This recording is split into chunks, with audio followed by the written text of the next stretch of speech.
think he's a player that just wants a bit of space in behind to run. Like I said, the poor first touch there, and to be fair to Ian Matson, he did well to there. I didn't think it was a foul, but I think Moane's one that wants space. Play the ball into the space to get him to run, where Bartel wants the ball to feet. He's a dribbler, he wants to go 1v1, cause problems. So, two different types of wingers in the Spurs team tonight. 5 minutes before half-time. Ball sent long down towards the Spurs leg. Before Richarlison can reach it, it's prodded away by Lindelof, and then Tell, who's been all energy, all action from that far side, have produced a brilliant assist.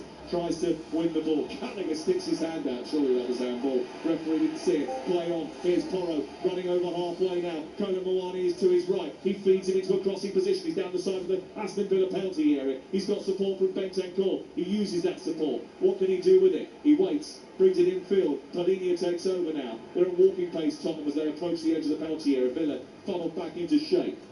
5 minutes to go before half-time. Tottenham lead 2-0. Ball down towards the Tottenham right and Kolo Muani. Bentancur back in field to Danso. Danso now looks up, waits, and then nudges the ball into the right wing position. More space for Kolo Muani, who runs and takes on Martin. He beats Martin. Can he get a cross in? No, because he decides, instead of crossing it, to try and take on Tielemans, and loses out to Tielemans. And then Richarlison comes across, puts pressure on Martin, does well enough to dispossess him, but can't get the ball in play. It's out for a throw in the left ball back position. He did brilliant in Moan, and that was his opportunity to cross it. He tried to go, there was no space in behind Matteson. Just deliver it into the box for Richarlison and Tell on the opposite side, but good reaction from Richarlison. That's one thing about Richarlison. When he loses it, he wants to go press the game, and he puts defenders under pressure, and he did brilliant for the team there. The Miami Grand Prix is over. Kimi Antonelli has won again. Lando Norris second, Oscar Piastri third. They did start the Miami Grand Prix 3 hours early because of lightning strikes threatening in the area. So it was slightly earlier than we were anticipating. I know, Charlie, you're going to the United States with TalkSport in the summer. Looking forward to going to Boston and New York. I'm going to actually start in Miami. And we're going to be bringing you all of the pre-tournament friendly action as England take on New Zealand and Costa Rica in the build-up to that. Yeah, you need a couple of wins before you go there, don't you? Start the World Cup, get your confidence up. Absolutely. And if you play nobody in qualified days. As a nation, you've got, honestly, the draw you get for the draw for the World Cup and European Championship. Anyway, here's Kolo Muani going down the right-hand side, producing a cross towards the far post, a doggy keeping it alive. It's brought down by Tell, who turns and spins and hits it over the bar. Well, what an opportunity that was to get another goal for Tottenham Hotspur. Beautiful running from Kolo Muani into an advanced position. His cross was a little bit too high, kept alive by a doggy, headed back towards Matty's Tell, and Tell actually was a little bit over-enthusiastic with his finish. If he'd hit that low and hard, or even just shuffled that back into the path of Gallagher, they would have had another decent opportunity to further their lead. Yeah, it was a brilliant ball, and Tell, if he could just slide it back, Gallagher would have had a chance, but he was off balance and shot over the bar. But well, again, big chance again for Tottenham. So important for Tottenham to try and survive in the Premier League for so many reasons. The prestige of being in the Premier League. Obviously, they've actually just posted a club record 120.6 million pre-tax loss as well. It could create a real financial hole if they were to go into the Championship. That won't be on the players' mind, but it will be on the mind of everybody that works at the football club, that is for sure. Here is Danso, up over the 18-yard line into an advanced position on the right with Palhinha, who then decided to clip the ball out towards Van der Ven on the other side.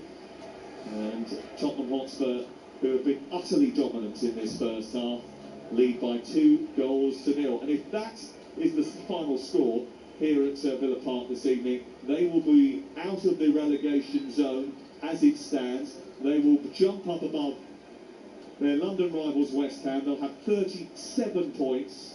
West Ham will have 36. There will be 3 to play. And as I mentioned, I think a couple of weeks ago, it was always going to take more points than usual to stay in the Premier League this season. And the goal difference is a big difference as well. 11 goals at the moment, so it'll be crucial if they can get this win, but still a long way to go. And I expect change at half-time from Unai.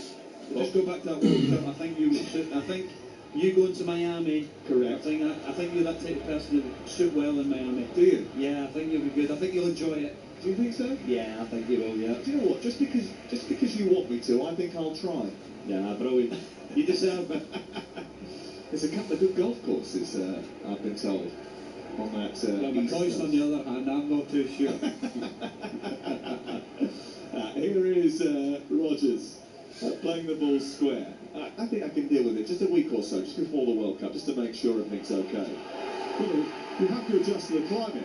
Yeah. The yellow card out for Bentancur, who's broken up a promising attack. Bogart was threatening to escape over the halfway line. His challenge was a poor one, and it's the second yellow card for a Tottenham Hotspur player.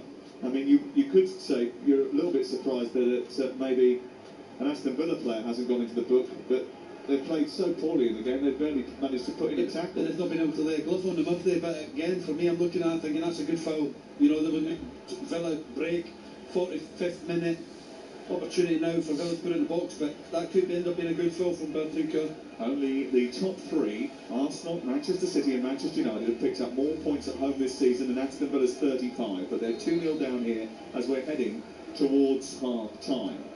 And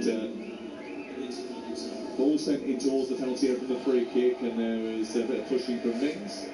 I don't know what happened. Oh, 1 minute of added time at the end of the first half, so not much. I don't think really we do need that much added time because it's been quite a free-flowing game. There hasn't been too many stoppages. Dorky didn't pass the ball back towards his goalkeeper, which caused a bit of an irate reaction from the gentleman just above us in the Trinity Road stand here. We are sort of halfway between the Antonin Kinski goal that he's been defending, although he hasn't had absolutely anything to do in the first half, and the halfway line. We're about 20 rows from the front here. It's a beautiful night for football. The Aston Villa fans not feeling it. They've started to drift into the concourses for their half-time chips. And the referee has blown the whistle, and the Tottenham fans absolutely delighted. The Aston Villa fans booing at half-time, because let's be clear, Tottenham have been absolutely superb in that first 45 minutes, and Aston Villa have been guffed. It's a lifeline for De Zerbi. What a result this would be. Spurs showing a bit more grit, proving they've got a bit of fight for this relegation battle. Conor Gallagher with his first goal for the club set them on their way. Paulinho then came close to adding a second before Richarlison did that. And when he did that, Roberto De Zerbi could hardly contain his glee. He went onto the pitch to celebrate because Tottenham have a half-time lead that reads Aston Villa 0, Tottenham Hotspur 2. Sam, thank you very much. You know, it's not often that you hear these Aston Villa fans booing their team, particularly with the success they've had in recent years, but that is how angry they are. Conversely, all I can hear is the Spurs fans singing out loud, and there's only a small group of them, but they are so loud and so proud after that first half. Charlie Adams, watching the Tottenham Hotspur we've seen under Roberto De Zerbi, even just tonight, is like night and day compared to the Tottenham that we've seen 3 or 4 weeks ago. Yeah, again, I think the confidence of that win last week will have gave them a lot, but just the way they've approached the game. Again, Villa have made the 7 changes, I understand that, but they started the game really well. They've been aggressive in the press, they've passed the ball with real quality, they've found the moments when to play forward, to when to come back out, to attract that Villa backline out. And they've just been dominant in terms of in and out of possessions, picking up second balls and showing real quality to the goals that they got. But you wouldn't think that they were in the relegation on just on tonight. What they've done and how they've tried to play, it's been really good to watch. It's the press, isn't it? It's what we were saying before the game started. It's the way that it's the build-up play, the patterns of play that are taking them so far up the pitch and you know, being a real menace to this Aston Villa defence. Yeah, well, again, for De Zerbi, a lot of it is about the build-up and the start of the possession. You want to keep possession, but at the end of the day, when you're at the top line, you want to build to play forward. And if you can play forward early and it's man v man at the top end of the pitch, you see them going long. There's nothing wrong with that. But what you do is you then anticipate the second balls. And that's what Bentancur's done, that's what Paulinho's done, that's what Conor Gallagher's done. They've picked up second balls to then keep the move alive.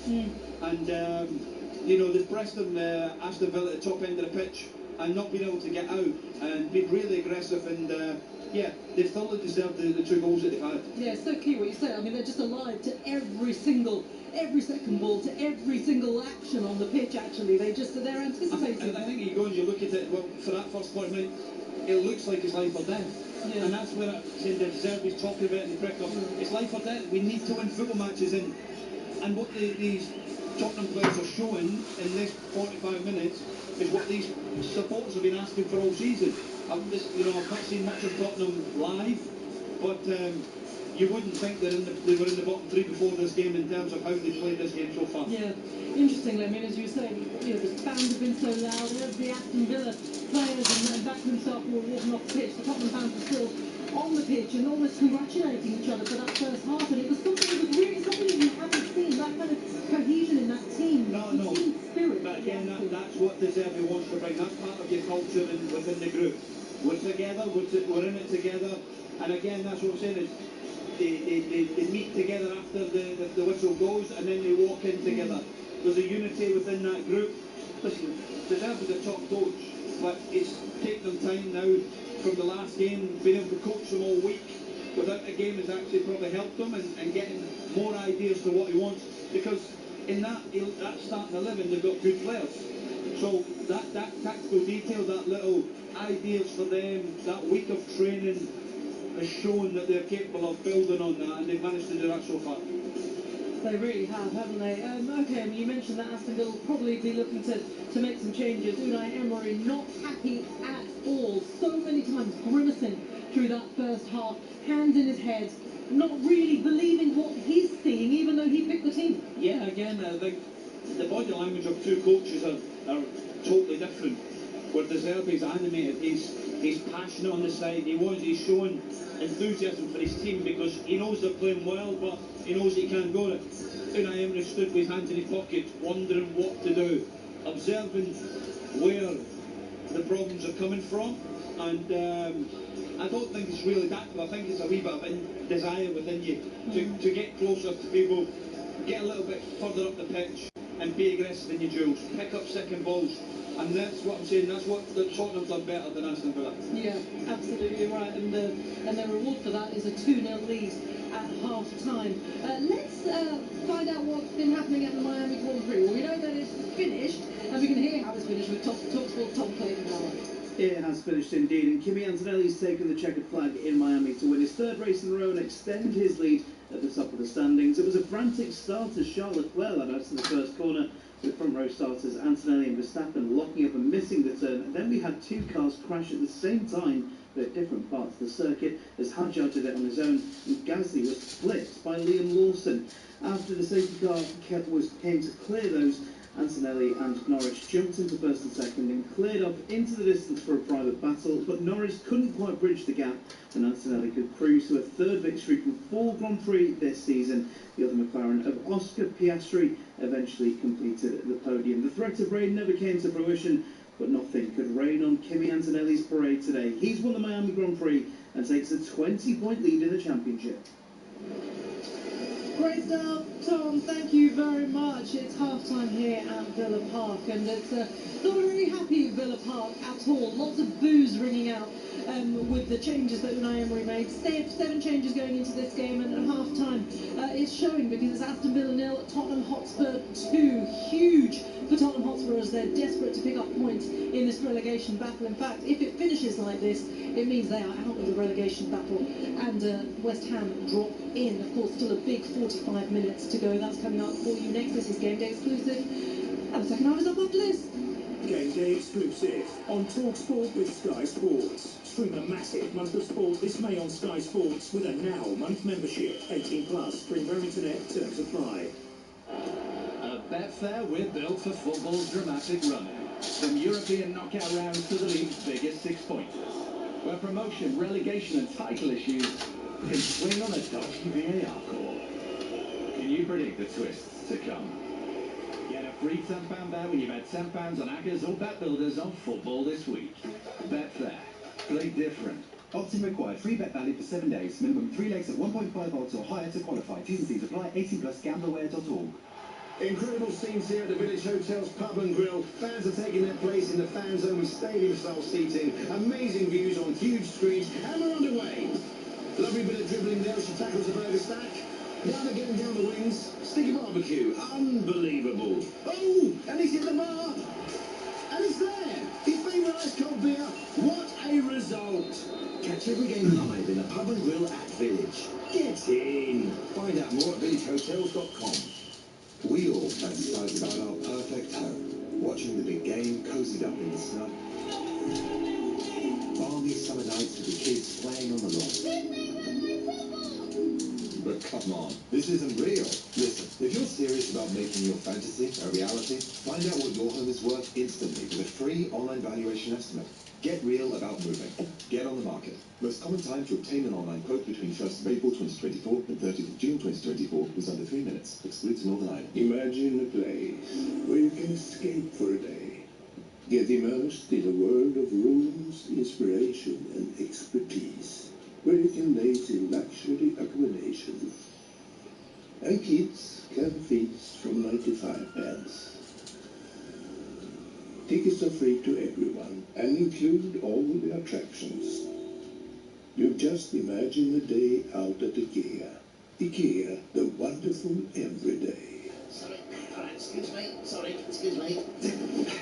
All right, Matt, what did I miss? Not much. 3 goals, 2 red cards and 1 20-man brawl. Then they sacked the manager and appointed an interim. Football moves fast, so keep up with all the latest breaking news, expert analysis and exclusive inside stories on thesun.co.uk. Then they released a new 5th kit and launched a documentary series as well. Keep up with every kick on thesun.co.uk.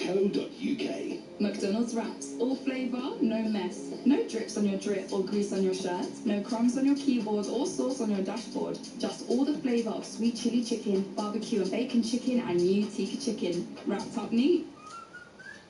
Served after 11 a.m. Tikka chicken wrap available until the 13th July 26. These apply to delivery orders, subject to availability. It's another day at Screwfix, and Sir Mo Farah is still getting to grips with things. So, Mo, with Sprint Delivery, we get the order to them in as little as 20 minutes.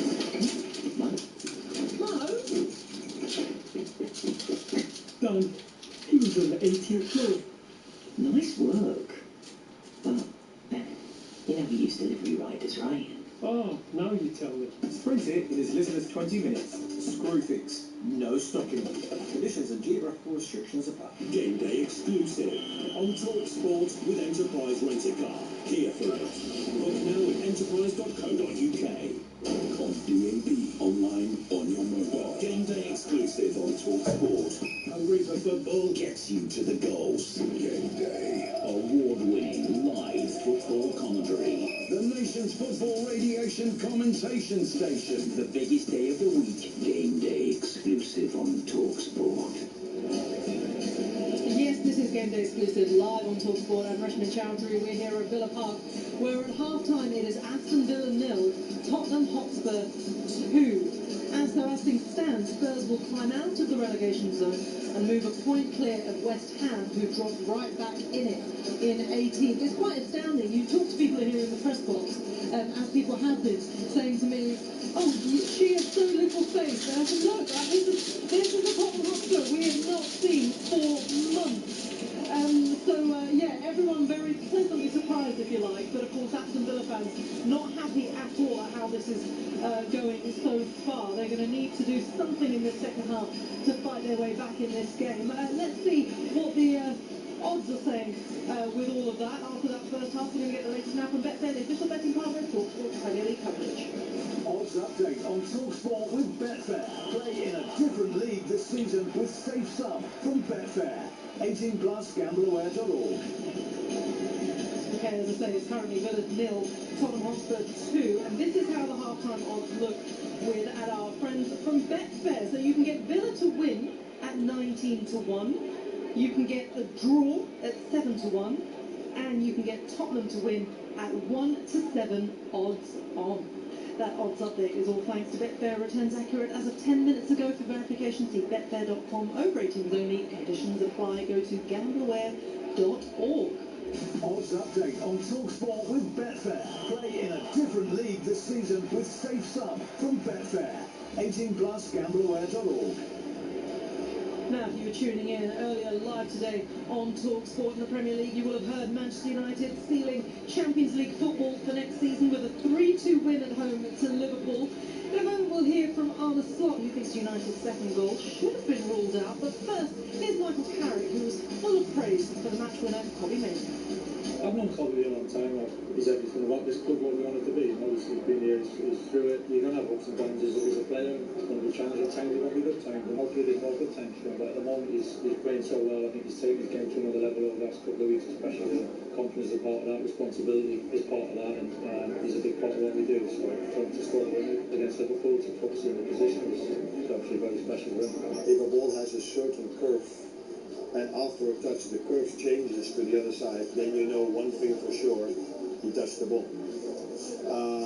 So that's what happened, but I don't think it can come to a surprise to anyone who saw Liverpool this season that if there was a decision that could have gone either way, we all know this season what the outcome for Liverpool is, and we showed it again, and it was shown again today. Yeah, what a game. Manchester United, of course, going ahead after 6 minutes and 14 minutes with goals from Matheus Cunha and Benjamin Šeško. So they were 2-0 up at half-time. Liverpool fought back in the second half, coming back with goals from Dominic Szoboszlai and Cody Gakpo. Before that, Kobbie Mainoo winner on the 77th minute. We heard Arne Slot there, not happy at all about United's second goal, which was, of course, so early on and could have changed, the course of that game. In the end, though, it's still a defeat for Arne Slot. Manchester United secure Champions League football then, but for Liverpool, they're in a race against Aston Villa. They're level on points at the moment. Where does this leave Arne Slot? Well, it leaves him in a position where he must get Champions League football. And ultimately, it'll be difficult if they don't do that. But they're in a position where they will get Champions League. I think they will do. But I think there'll be discussion coming from now to the end of the season, what happens in the future for Arne Slot. I think he'll stay, but he'll have to start next season really well. They will get Champions League, but it's all right him complaining about Manchester United's second goal. Liverpool scored 2 goals because Manchester United made 2 silly mistakes. Manchester United were the better team. Let's talk about that second goal that Šeško scored. It probably should have been ruled out, but you would have had to have waited 6 to 8 minutes to find those pictures. The TV company found them eventually, but they didn't find them early enough for them to be used by VAR. So there was no clear evidence for overturning at the time. Yeah, okay, so in the end, that's how it finished. 3-2 to Manchester United against Liverpool. Huge game earlier on then at Old Trafford. Huge game at Villa Park. Villa trailing to Tottenham. 2 goals down at the moment. Second half's about to kick off. So over to you, Charlie, Adam, and Stan. That's both. Well, you enjoy your tea, your half-time tea, because I know that you're a little bit nervous about the outcome of the result, as are quite a lot of the Spurs supporters I spoke to at half-time. Anything could happen, they said, in the second 45. Well, the only thing that happened in the first 45 is that Tottenham turned up and Aston Villa did not. And I'm a little bit surprised to say that at half-time, Aston Villa have made no changes, Charlie Adam. Yeah, really interesting that he hasn't. He probably said to them, you've got 15 minutes or we'll make changes. And that's simple as what it is. Again, a little bit of tactical detail probably coming into it, but his message will be, lads, that was not acceptable. 7 changes, I've gave you the opportunity to play and you've not shown it tonight. You've got 15 minutes, and if it doesn't improve, I'll be making changes.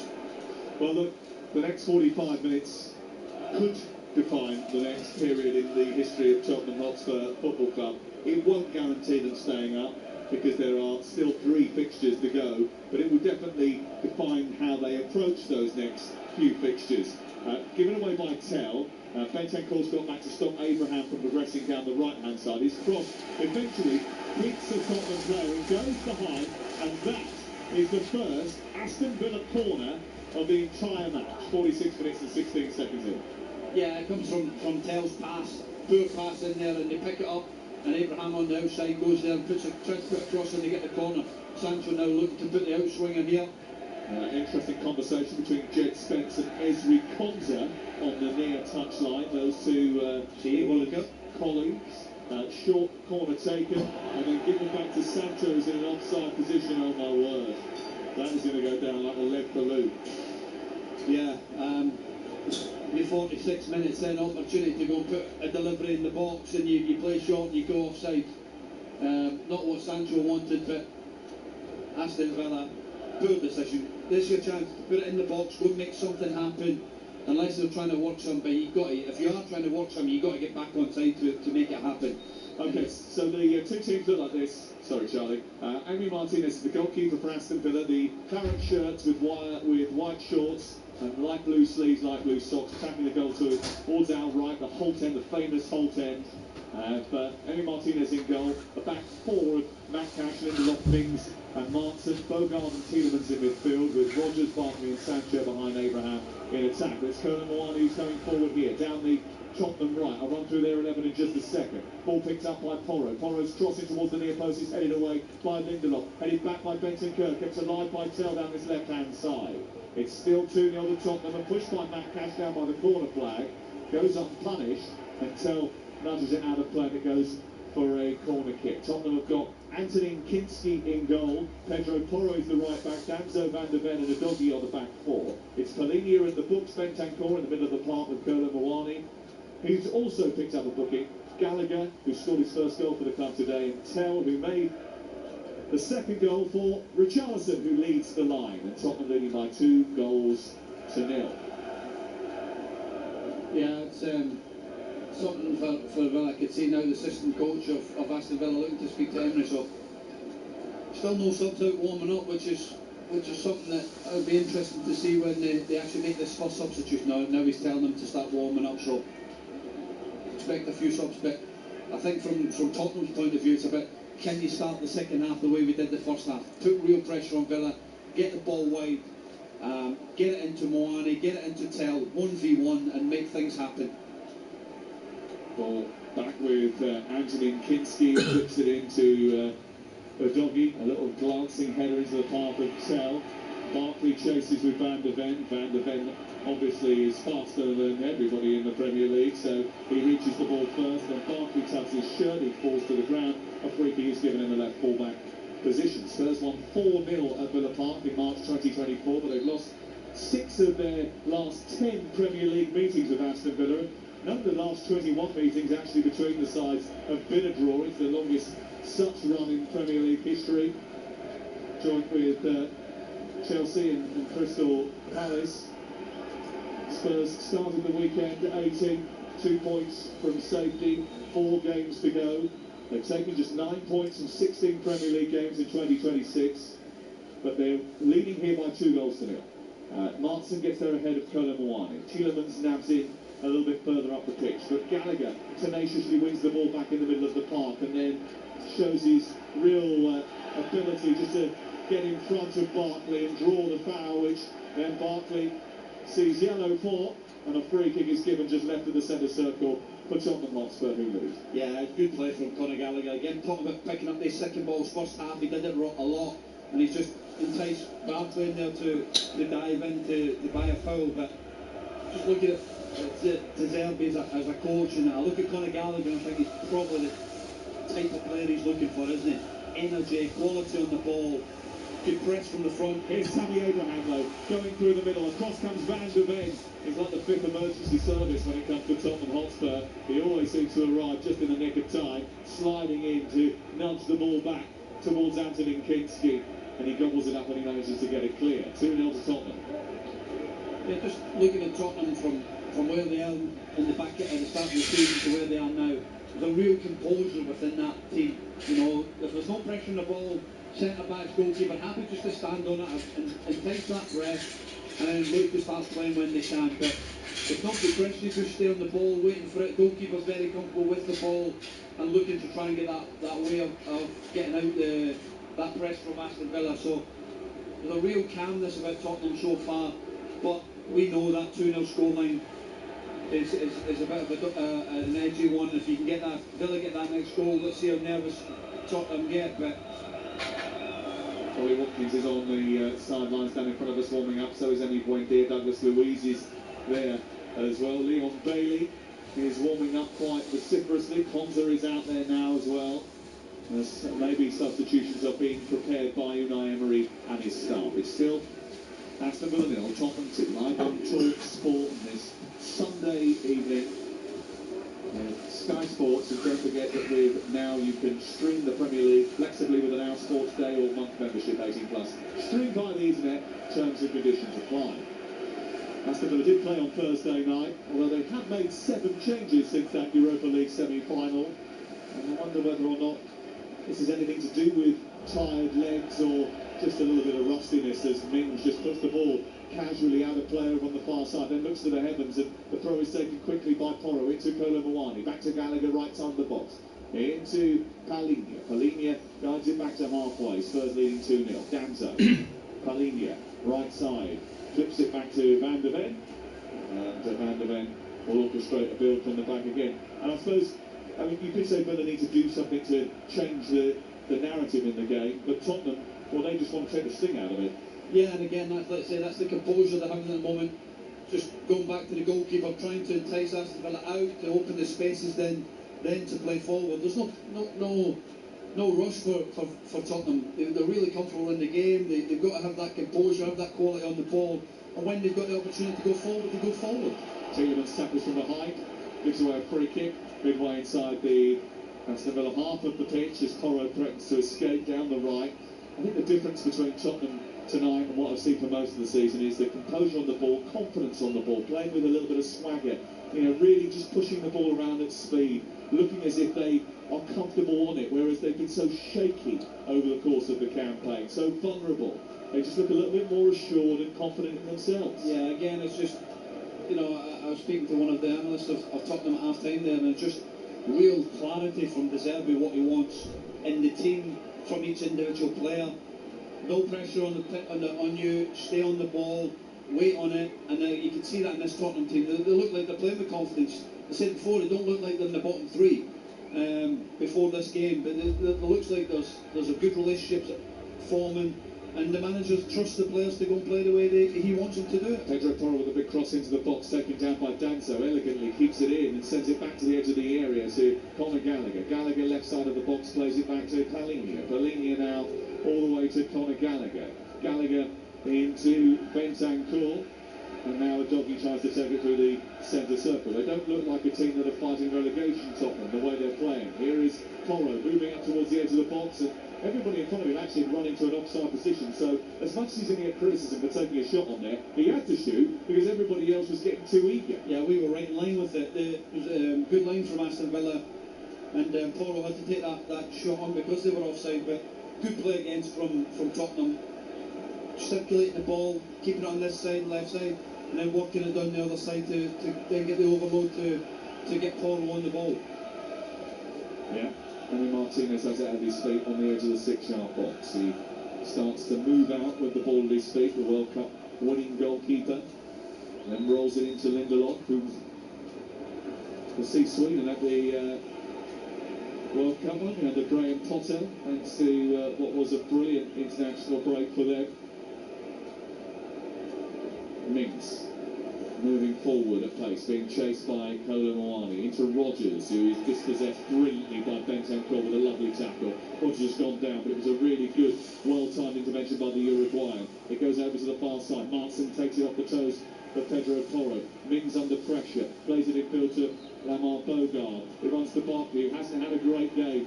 Van der Ven goes scheming in and wings the ball brilliantly. Barkley's just had his pocket picked by Gallagher, by Bentancur, by Palhinha. Hasn't been able to really find his role in the match tonight. Here is Bentancur running through the centre circle. He then prods it to the left. The Doggy takes over now into Matic Tell. Gallagher. Here pinned back by an Alice Bands. Shoves it into Bentancur, and Tottenham just confident, stroking the ball around. No need to rush things, slowing it down when necessary, speeding it up when they can. Tell on the left-hand side trying to take on Cash. Cash is all arms and legs trying to hold him up but can't do so. He goes back to halfway. Just look a little bit desperate, Aston Villa, at the moment. They're chasing shadows. Yeah, the structure's all wrong from Aston Villa. Again, people are just like man for man, they're going on everywhere, and Tottenham are just picking them off quickly, but that's not foul. It's Cash has bottom into that, but real good composure. I think that triangle in the middle of the pitch has been brilliant. Palhinha, Bentancur and Conor Gallagher, they've sort of dominated the game in terms of with the build-up, but pressing from the front. Conor Gallagher's been really, really good in that front forward area, pressing with Richarlison. But the one thing, Charlie, that you will sort of know about Aston Villa is that they haven't this season ever given anything up. Although I think Emily Martinez is going to have to give that up. And after taking the ball off Richarlison, Lindelof has just cleared the ball behind his own goal and out for a corner. And the Tottenham fans are going balmy. They're baiting the Aston Villa supporters and baiting Aston Villa, who just look so vulnerable. Look, they've managed to pull back points from losing positions all season, Aston Villa, but it just doesn't look like they're going to be capable of doing it today. No, at the moment it doesn't. And again, that little bit of pressure Conor Gallagher putting there. Then Richarlison going after us. They're smelling a little bit of blood here, Tottenham, and putting Lindelof under pressure, kicking out the pitch.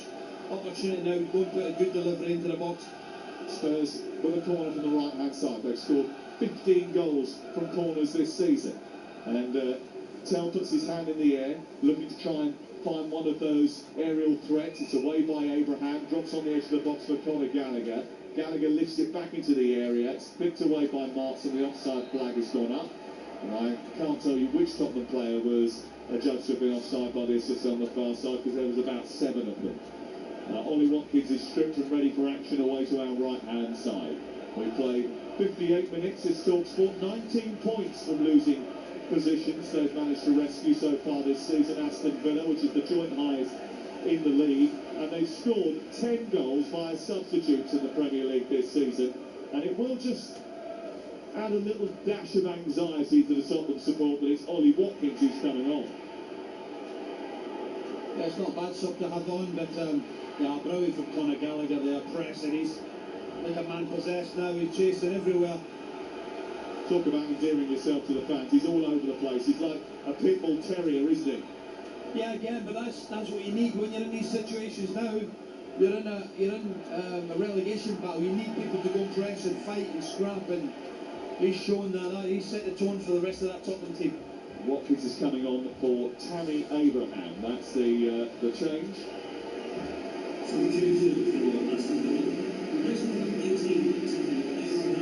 7 goals in his last 10 appearances for Ollie Watkins. And he's on to replace Tammy Abraham, who hasn't really been able to get in the game, but let's be completely clear, he's not the only one in Aston Villa colours who's been in that position. No, the 2 centre-backs have dominated him tonight, and yeah, he's not had a kick, so I think he's coming off. He's saying he's got a bit of a sore foot, but no, it's a different proposition now for Danzo and Van der Ven with Watkins.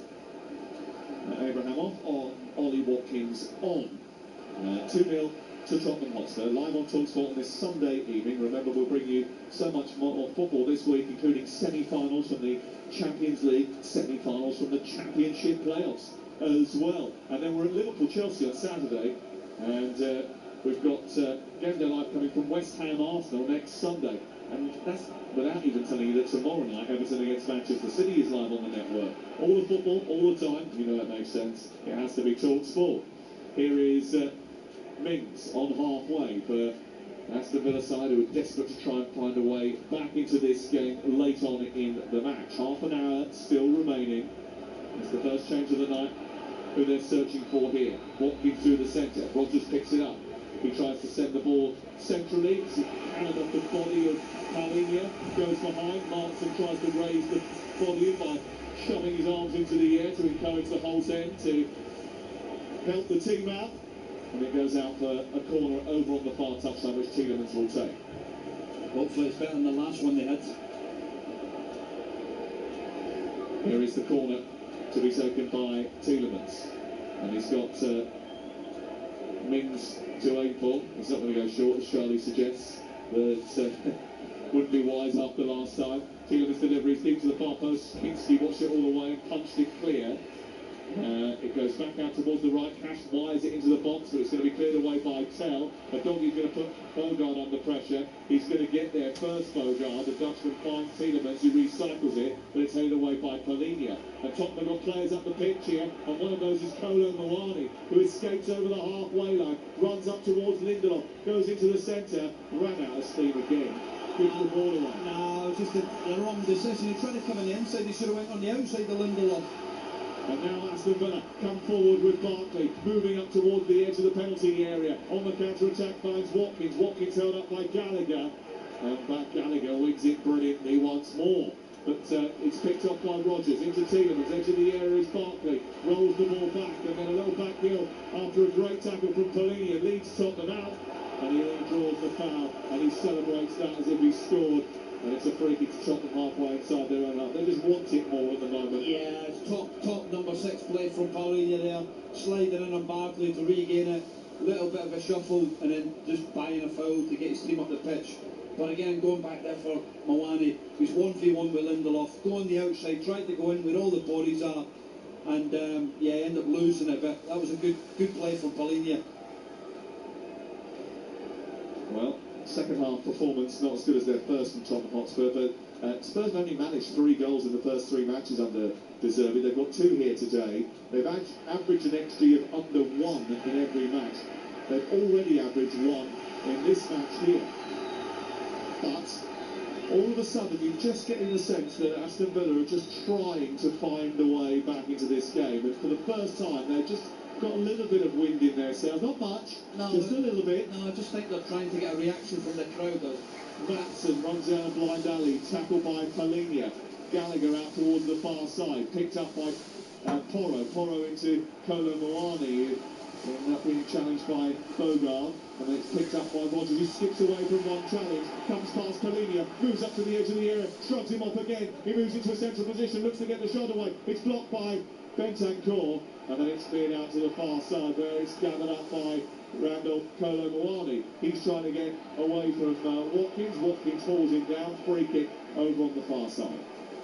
Yeah, Tottenham just have to regain the composure again. It's becoming a little bit of a basketball match, and the turnovers are happening too quick for Tottenham's liking, because that 3 in midfield are putting a lot of work. You can see Bentancur now stretching the hamstrings, so he's looking to start into fatigue. So really important to keep the ball, just try and take this thing out of this crowd, because they're animated at the moment. Now Tielemans is not too happy, but they're going to have to bring Basuma on here.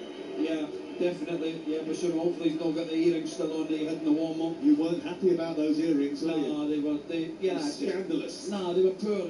Long diamond pendant earrings and unacceptable for me. Yeah, you wanted to get down there and take them out, didn't you? Well, if I was a senior player like James Maddison, I would have said, listen, you can't come out to warm up like that. What was your reasoning for that? Was it just sending a wrong message like he wasn't prepared? Yeah, I just don't think it looks right. Diamond earrings coming out to warm up, flapping everywhere. It's time to prepare for the game. You've got to look after yourself, make sure you do the right things. Maybe I'm just a bit old school, but I just don't think it looked right. Basuma and Spence getting dressed and ready for action. Yeah, it looks like Tell's coming over to Mawani to tell him something, so Bentancur definitely coming off, so... Yeah. Having a look up at the pictures in the director's box, and Vinay Ventukashan is the CEO. He's in attendance, so is Johan Langer today. I heard that Ozzy Ardiles is going to be here, from Tottenham manager. His role as an ambassador for the club today. It's Paul Baggy's manager, isn't he? He's managing the Sparta, not too far away from here. Yeah. The substitution's being made. Bentancur comes off. So does Randall Kolo Muani, and it's Basuma and Spence who come on. Yeah, he needs to go. Richardson's warned him, said you need to go the other side. You're on a booking. He tried to come over this side, and yeah, it looks like Tottenham are going a little bit more defensive with sort of Jed Spence now coming on as well. Yeah, so I suppose that will mean that Pedro Porro plays a little bit further advanced, and maybe Jed Spence goes in at right fullback. Yeah, it could be. No, it looks like Spence is going to the higher position. Okay, we'll see how it plays out. Basuma just slots in that midfield alongside Paulinho. Yeah, his position pretty much clear. They'll have to play where Bentancur was playing earlier on. Yeah, Spence has gone out to play in the right wing position at the moment. Basuma's shots. You're not happy about them either? No, I think... Too low? Too low. Header away by Minks. Tell tries to win it. Sancho picks it up. Moves up towards the halfway line. now. Richarlison tries to nudge it forward. On to Tell. There's a few players that like to express themselves in different ways, though, Charlie. No, I get that. It's, you know, players are different nowadays, but there is images is key, I think. Yeah, image is key. We've worked with someone who's brilliant at shaping her image, and has been trying to shape ours. I mean, she's failed to shape ours, but she's done well for herself. She takes more selfies than the average 14-year-old, you know. She's fantastic at it. She's perfected the art. Here is... I'm only kidding. Well, 2-0 to Tottenham. You're listening to Talk Sport. We're halfway through the... Is that where we are on a Sunday night? 25 past 8. 25 past 8. Before the watershed, so we have to keep it, you know, PG, the banter. Here is a doggy down the left-hand side. The big guys enjoyed it. He's high-fiving all the subs. Oh, yeah. And Colin Moani came around the whole pitch, high-fiving everyone. Here is Basuma trying to win the ball in the middle of the park. Gallagher takes a whack, goes to ground, but gets straight back up. The ball's back towards Eli Martinez, and he clips the ball towards the halfway line. Nudged in by Van der Ven to Paulinho, and then controlled by Basuma into the path of Gallagher. Gallagher tries to give it back, but there's too much pressure on him to do so, and it comes all the way through to Lindelof, and Lindelof will now start an Aston Villa attack. I'm a little bit surprised that there hasn't been more changes from Unai Emery in the match so far. Where are we? 69 minutes? Yeah, it's only Watkins, and I thought he maybe made them earlier in the second half, but that, I suppose, sort of underscores the fact that he's probably thinking more about what's going to happen on Thursday. Yeah, again, and I think a lot of it will come down to loads of players and, you know, sports science and different things like that, where that will be his thought in terms of what the outputs were on Thursday night to then Sunday to go again Thursday in another big game. So yeah, that'll be maybe his thought in it. But you know, you've got quality on the bench of Buendia, Bailey, you know, Douglas Luiz, you know, good players that can come on and make difference to you. Such a big possible result this for Tottenham Hotspur, with the shadow of that West Ham defeat away at Brentford yesterday looming large. It's given them the opportunity to move out of the relegation zone, an opportunity that they are grasping with two hands at present. There's 20 minutes to go. This is Talk Sports, currently Aston Villa 0, Tottenham 2. And for the latest odds, you can head to Betfair, the official betting partner of Talk Sports Premier League coverage, where right now you can get Aston Villa to come back and win the game at 50 to 1. The draw is 11 to 1, and Tottenham are 20 to 1 on to complete a victory. That's all thanks to Betfair. Playing a different league this season with Safe Sub from Betfair, 18+. BeGambleAware.org. I do think McGinn's been a loss to them when he doesn't play. Yeah. You know, he sets the tone, he sets the energy like a Conor Gallagher has done for Tottenham tonight. John McGinn does that for Aston Villa, the captain, the leader, and look like they've missed him tonight so far. And like I say, they're looking to probably hopefully he's fit for Thursday night, because it's not been a great performance so far from Aston Villa. Well, the game is starting to peter out a little bit, and it's maybe a bit too early for that to start happening. But Tottenham won't be complaining about that at all. Earlier today, Bournemouth beat Crystal Palace, who were equally lacklustre and had semi-final fare on their mind, by 3-0. Manchester United 3-2 winners at home to Liverpool, to further enhance Michael Carrick's credentials to win the seat as the Manchester United manager on a more permanent basis. And in the Scottish Premiership, Celtic closed the gap on Hearts, only behind them, I think, on goal difference now. They beat Hibernian by 2-0 to 1. Here's Ollie Watkins, edge of the area, trying to get the ball from out of his feet to try a shot, which takes a cannon, comes to the near side. Sancho floats another ball into the box, headed away by Danzo towards the near side. Aston Villa on the attack here, down the Tottenham right. Richarlison comes back to help out his defence. He can't squeeze the ball clear. He gives it back to Sancho. Good strong challenge by Paulinho in the middle of the park, but doesn't do enough to get it away. Tielemans to the far post, looking for Watkins. It just floats behind. A little bit too strong from Tielemans' cross, and it just nudges off the playing surface and out for a goal kick away to our right-hand side. One of the best and most enterprising passes of play that we've seen from Aston Villa. Yeah, it was good play from Villa. It's, you know, Watkins had never read it, overheads it there, Tielemans, but good play, good delivery, and just gone out the pitch. But yeah, again, Basuma there, giving the ball away, you know, and trying to dive in. That was a very dicey pass from Kinski into Basuma, who played it out towards the right. They got away with it, and they've actually got up the pitch very quickly. And Jed Spence is escaping away down the right-hand side, being chased by Martin towards the edge of the area. He tucks it back into Conor Gallagher. Gallagher now on the edge of the box, sends it down the right for Spence, who was in an onside position. He continues his run. He's left for a shot, takes a deflection, goes behind the top for a corner. And now it is pulled back for an offside flag. I'm not entirely sure that was correct, but Aston Villa are very good at playing their offside line, so maybe we should go with them. But as that ball came back to Jed Spence, I thought he was onside actually. Well, I think he's just on, yeah. I think he is. But he turns away from Matheson really well. Good pace to get away from him, and you know, Richarlison just run offside. But yeah, he was unlucky there, Spence. 18 to go. Elsewhere, Manchester City beat Liverpool in the WSL to close in on the title. In the Women's Champions League, Barcelona beat Bayern Munich. They'll play Lyon in the final. In the National League playoffs, congratulations to Bournemouth and Rochdale, who will play the final at Wembley next Sunday afternoon. And we'll feature that on Game Day Live next Sunday afternoon. Looking forward. I think the worst thing for Rochdale was getting into the playoffs, into that final, and it was after what happened to them last week. And at least they've got that opportunity now to try and get promoted. I think Jim's done a brilliant job there, and 100 odd points and not going up. You know, got the opportunity now to try and get that final, to get that into League Two. So I'm a bit interested to see, but I think for Carlisle as well, like, disappointing for them. Yeah. You know, Bournemouth season really. Yeah. So Mark Hughes, the manager of Carlisle, former manager. Played for him at Stoke, did Stoke, yeah, brilliant.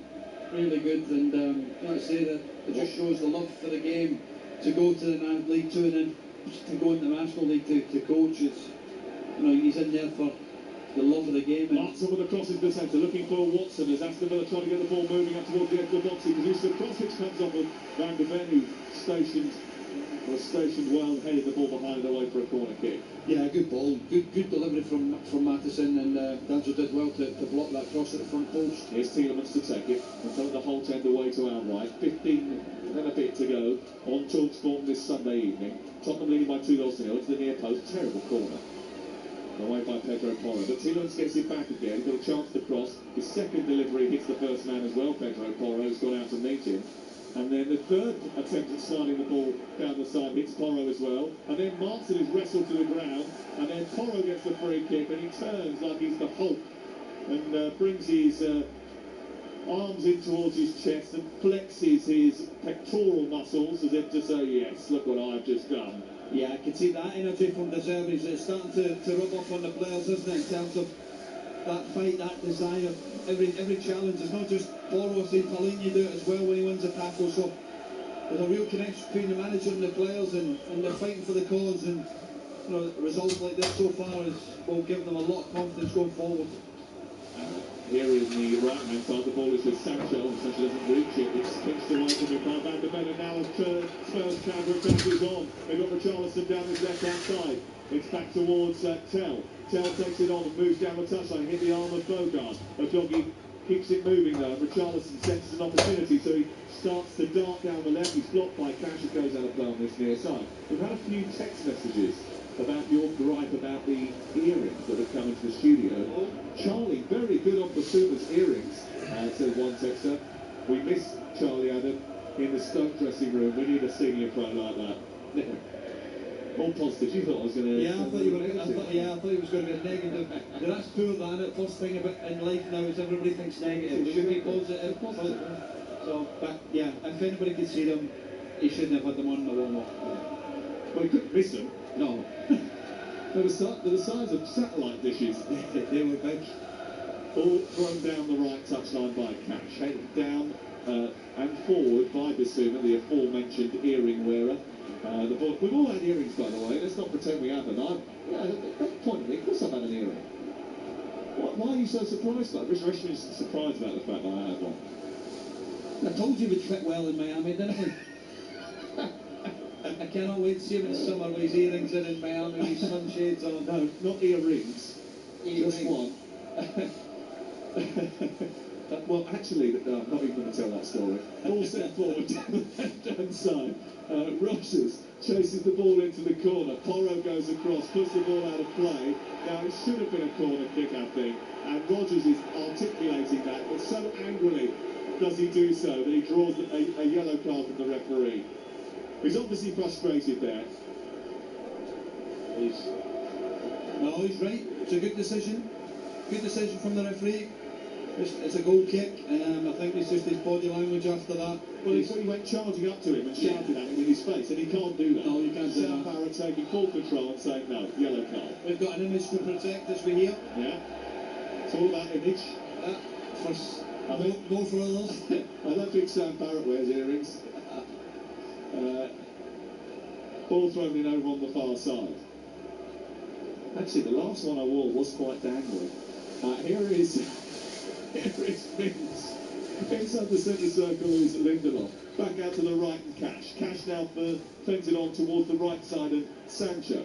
It was fancy dress though. Lindelof up towards the middle of the park. He's intercepted by Palhinha. Can't get it through to Gallagher, and then Mings turns it over once again. 12 minutes to go. Here's Rodgers down the left for Aston Villa, who trail by 2-0. Across goes Danzo, and does brilliantly to get his body between man and ball, and then he falls over, sends it clear. Tottenham still fighting for it far side. They keep it in and get it forward, and before it can reach Gallagher, it's put out by Martin. It goes out for a throw-in, 10 yards short of the halfway line over on the far side in front of the Doug Ellis stand, which has got those Tottenham fans in it, and I think they'll be very happy driving back down to London tonight. Yeah, it's a big 12-15 minutes coming up for Tottenham. But if they can get this result, they'll be delighted to go back down to M6. It's been a great weekend for them so far, and I'll give them a lot of confidence looking at the table when they're above that line, because they've not been there for a while, and hopefully, like I say, they need to try and perform, and now to end the season get a couple more results like tonight. They can, but they have to play well to get that. Charleston's hurt himself. He's on the floor. He's encouraged to get back to his feet. It's Aston Villa 0, Tottenham 2 on TalkSport with Enterprise Rent-A-Car. Here for it. Book now at enterprise.co.uk. Tomorrow morning should be interesting with Jeff Sterling and Ali McCoy. They're back on air tomorrow from 6 a.m. Remember, you can tune into the show on your smart TV or on the TalkSport app. Just get the TalkSport app. You can flip between the stations. You can watch the best bits of all the shows, and you can watch the shows live. Connect with your Google Play Store, your Apple App Store. Well, we're going to do Aston Villa over on the far side. Now, Palhinha did sort of throw the ball away. Was that delaying the restart? Maybe not, says Sam Barrett. And with 10 minutes to go, it's 2-0. Now, the last home game here in the Premier League that Sam Barrett took hold of, Villa were 2 goals to the good, and they ended up having a really nervous finish because Sunderland got 2 goals very quickly. Can they do that here? Ball sent into the penalty area. Not if they do that. A foul given against Tyrone Mings, and it was a doggy who went down on the free kick. Is Tottenham's away to our right hand side. Emi Buendia and Leon Bailey are going to be unleashed from the bench. Can you see a scenario a bit like that Sunderland game where there's a possibility of Aston Villa dragging themselves back into this game unfolding? It's never over till it's over, but at the moment, with the feel of the teams, and there's only one winner for me at the moment, and that looks like Tottenham in terms of the energy they're showing within that. It's 80 minutes gone, and now we're making the sort of second and third sub here, Bailey and Buendia, so looking to try and have a go with the last sort of 10 minutes, but there needs to be a drastic change in terms of the flow of the game, because Tottenham have been magnificent for this 80 minutes so far. They have. And here remains Tottenham Hotspur leading by 2-0. The difference between the two sides. Those 2 goals in the first half from Gallagher, and then from Richarlison. But here's Tielemans looking to release Ollie Watkins, who scored a hat-trick against the last Roberto De Zerbi side of Cavalier. He was being pulled by Danzo all over the place, and that's going to be a yellow card. Now, he did manage to push the ball into the path of Jadon Sancho. Should they have played the advantage? Yeah, I think you should have played the advantage, but again, it's that the pitch is open, the middle of the pitch opened up there because they went man for man, and they, Conor Gallagher just opened the pass up there, and it went straight to Ollie Watkins, and he done well against Danzo, but yeah, could have played on, but the referee wanted to pull it back. Opportunity now to work something for Aston Villa. Impact has been limited by Leon Bailey since he came back from Roma earlier in January. But he'll be hoping to make an impact now as this game comes to its conclusion. He's about to come off the bench. But the free kick is going to be taken first. It's nudged to Rogers in a central position. He's gone out wide to Cash. Rogers has sent it down the right. It's been a bit of a waste, and they've got a chance to counter-attack and kill the game here. Porro going through the middle. Cantel finding with the pass. He's taken too long. He's slowed the attack. And as a result of that, Villa have got back into shape. If he had risked the ball early there, Porro was steaming through the centre and would have been through on goal. Yeah, he's tried to play the pass with his outside his right foot, because Porro made a brilliant run to there, and he turned back to delay it. But it was a good break from Tottenham, sorry. But again, Villa, opportunity to put the ball in the box, to play short, and end up losing and get counter-attacked on. Corner kick given to Spurs over on the far side. Rogers thought it was going to be a goal kick. Again, he's appealing to the better nature of the assistant on the far side, who is not going to change his mind. And it's going to be a Tottenham corner away to our left-hand side. Still, we await the substitutions. Who's going to come off for Aston Villa is the next question. 2-0 to Spurs here with 8 minutes to play. Spurs on the attack. Those Spurs fans in the bottom tier of the Doug Ellis stand, and the top tier as well, making their feelings and their presence felt today. They believe this is a significant result in their hopes for survival.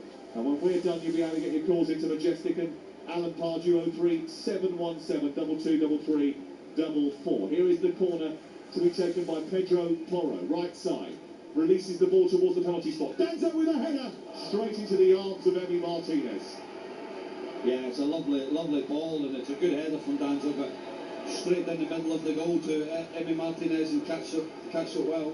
A little bit of a whack on Van de Ven, who went towards the ball. He's hobbling back towards the halfway line now, trying to get back into position to defend as Tottenham lose the ball to Aston Villa. Tielemans forward, flips it down the right, looking for Rogers. Rogers being engaged by a doggy, but he manages to evade him brilliantly and gets round into the penalty area. It's Rogers for Aston Villa, down by the byline, producing a cross which hits Basuma and goes behind. And it's out in front of the whole 10 for a corner away to our right. Those two substitutes, Buendia and Bailey, still very much on the sidelines, waiting to be called upon here. Yeah, they're looking to try and get them on, but the former officials not doing that. Again, and Doggy diving into Morgan Rogers. Basuma do well to delay that opportunity. Cross into the near post is headed away by Richarlison, and then it comes back to Cash, and then back now to Tielemans again. Tielemans attempting to get round Porro on the outside. He stops, tries to pull the ball back. Richarlison gets there once again, and then Tell tries to pull it past Cash. It comes off Cash and goes behind and away for a goal kick. I think they'll get to make those substitutions now, Charlie. Yeah, again, just go back to that there.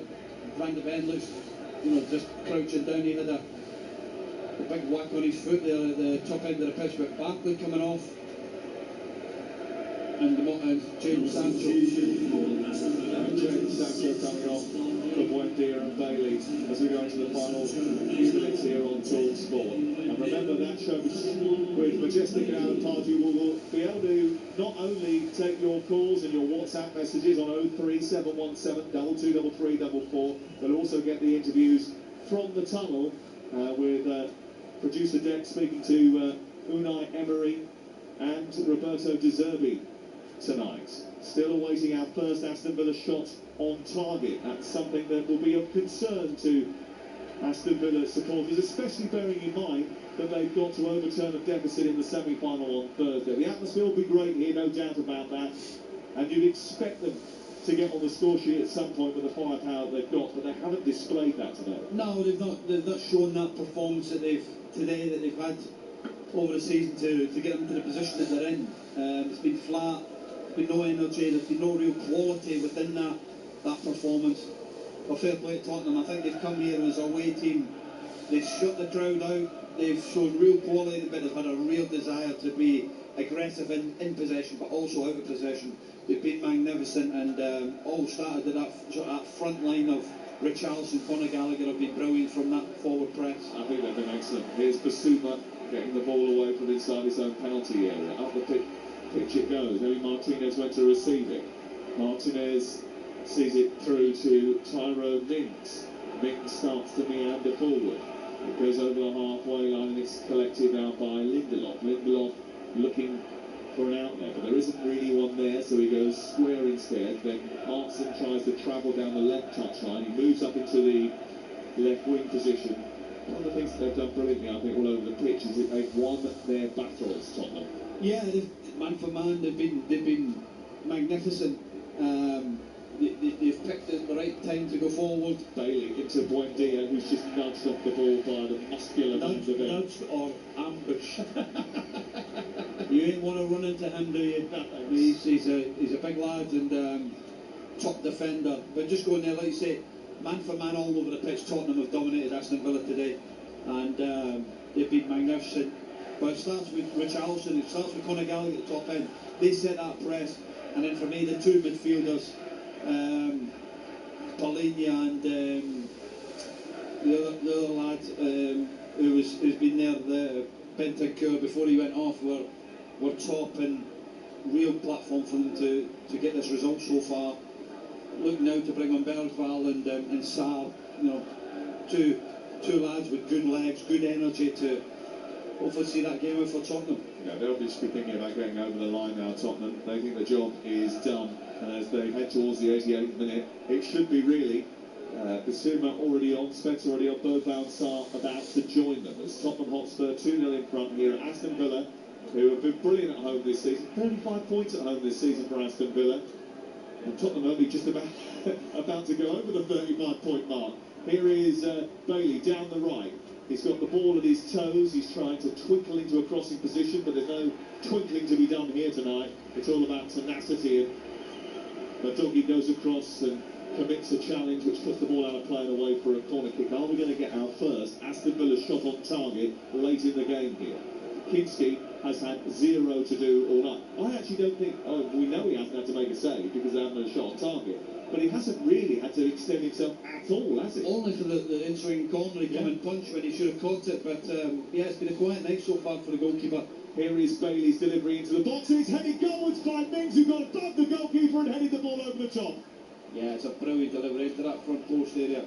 Mings gets up above Van de Ven and he just heads it over the bar, but going from the goalkeeper, you know, sort of 5-6 weeks ago in Atletico Madrid, he was getting dragged off after 17 minutes to now put in the performance he's had in the last few games, and then tonight, you know, that's real character showing for him to come back into this stage.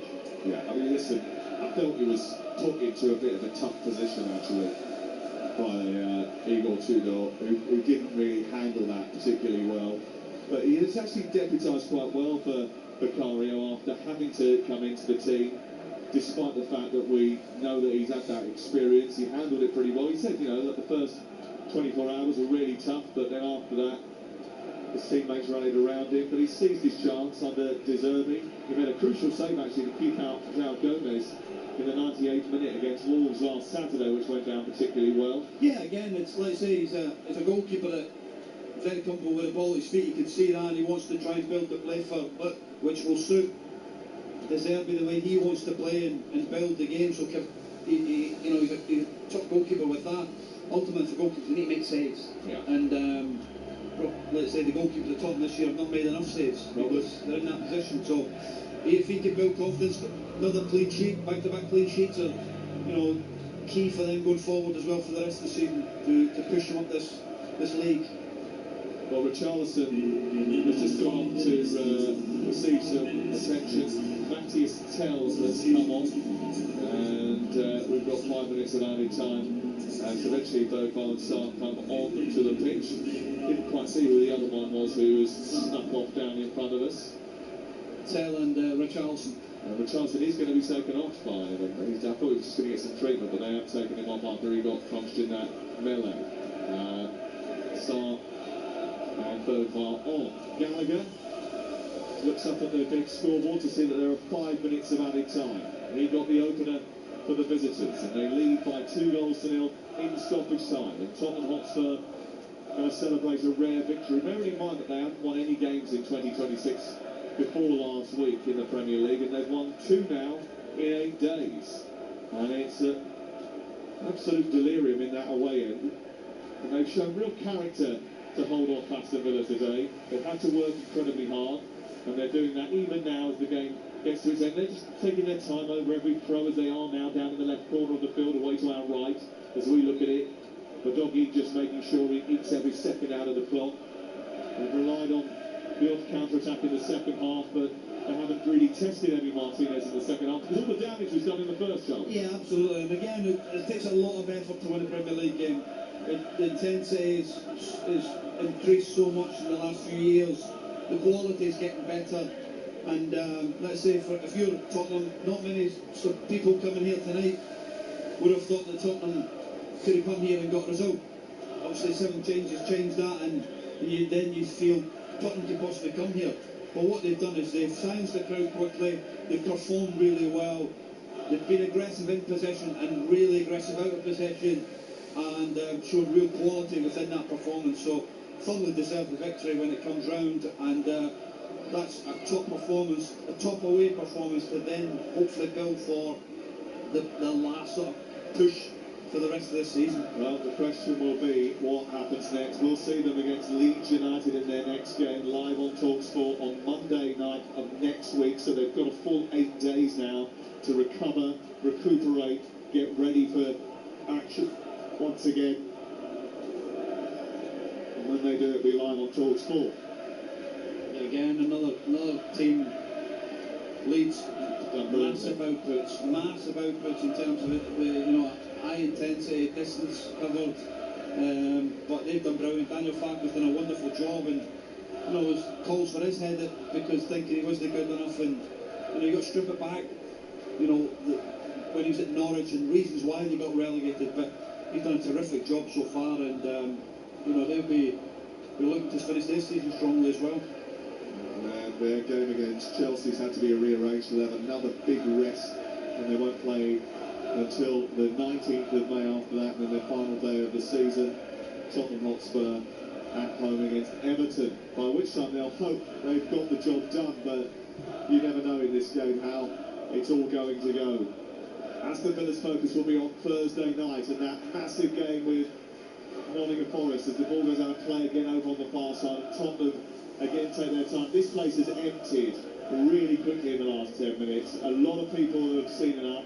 They'll all be back here, but what you can hear on the far side is those Tottenham fans, and there will be some that will be suggesting that they're celebrating with far too much gusto and energy, because, let's be clear, they haven't exactly covered themselves in glory this season. Winning 1 game away from home, the first time that they put back-to-back results together since August, but when you haven't had much to celebrate, when you've been down in the depths of the relegation zone and you're moving out and you've seen this performance that gives you hope, then you are within your rights to enjoy every minute. Absolutely. There's so much effort goes into winning a Premier League match, and these Spurs players, fans, have got to enjoy it. They've got to enjoy these moments, because it's not been very often they have done, and they've got to back-to-back games. They've got to sell in a position where they need to carry on, and they can't just allow to think the job's done, the job's not done. They've got to reset, refocus and go again. But these supporters have got every given right to celebrate and enjoy these moments. Another foul by Jed Spence over on the far side. We played out 5 minutes of added time. It's Tottenham Hotspur leading by 2-0, and the game just being disrupted, the game just being broken up. No real rhythm to it in the last 5 minutes. The ball is out wide to the left of Buendia. Tottenham know they're mere seconds away from recording a precious victory. It goes out for a throw into Aston Villa level with the edge of the penalty area. Pellegrini calling the shots. He'll be a contender for man of the match. So will Conor Gallagher, who scored his first goal. It is absolute delirium in the away end over on the far side. Bedlam there, bellowing out the Tottenham Hotspur songs. Ball into the near post, flick towards goal, a header by Buendia, goes beyond the goalkeeper. Tottenham concede, and Aston Villa, well, they have a goal in the match. It might be just a little bit too late. 96 minutes on the clock. Buendia cutting in from the left-hand side. Is a brilliant header from him.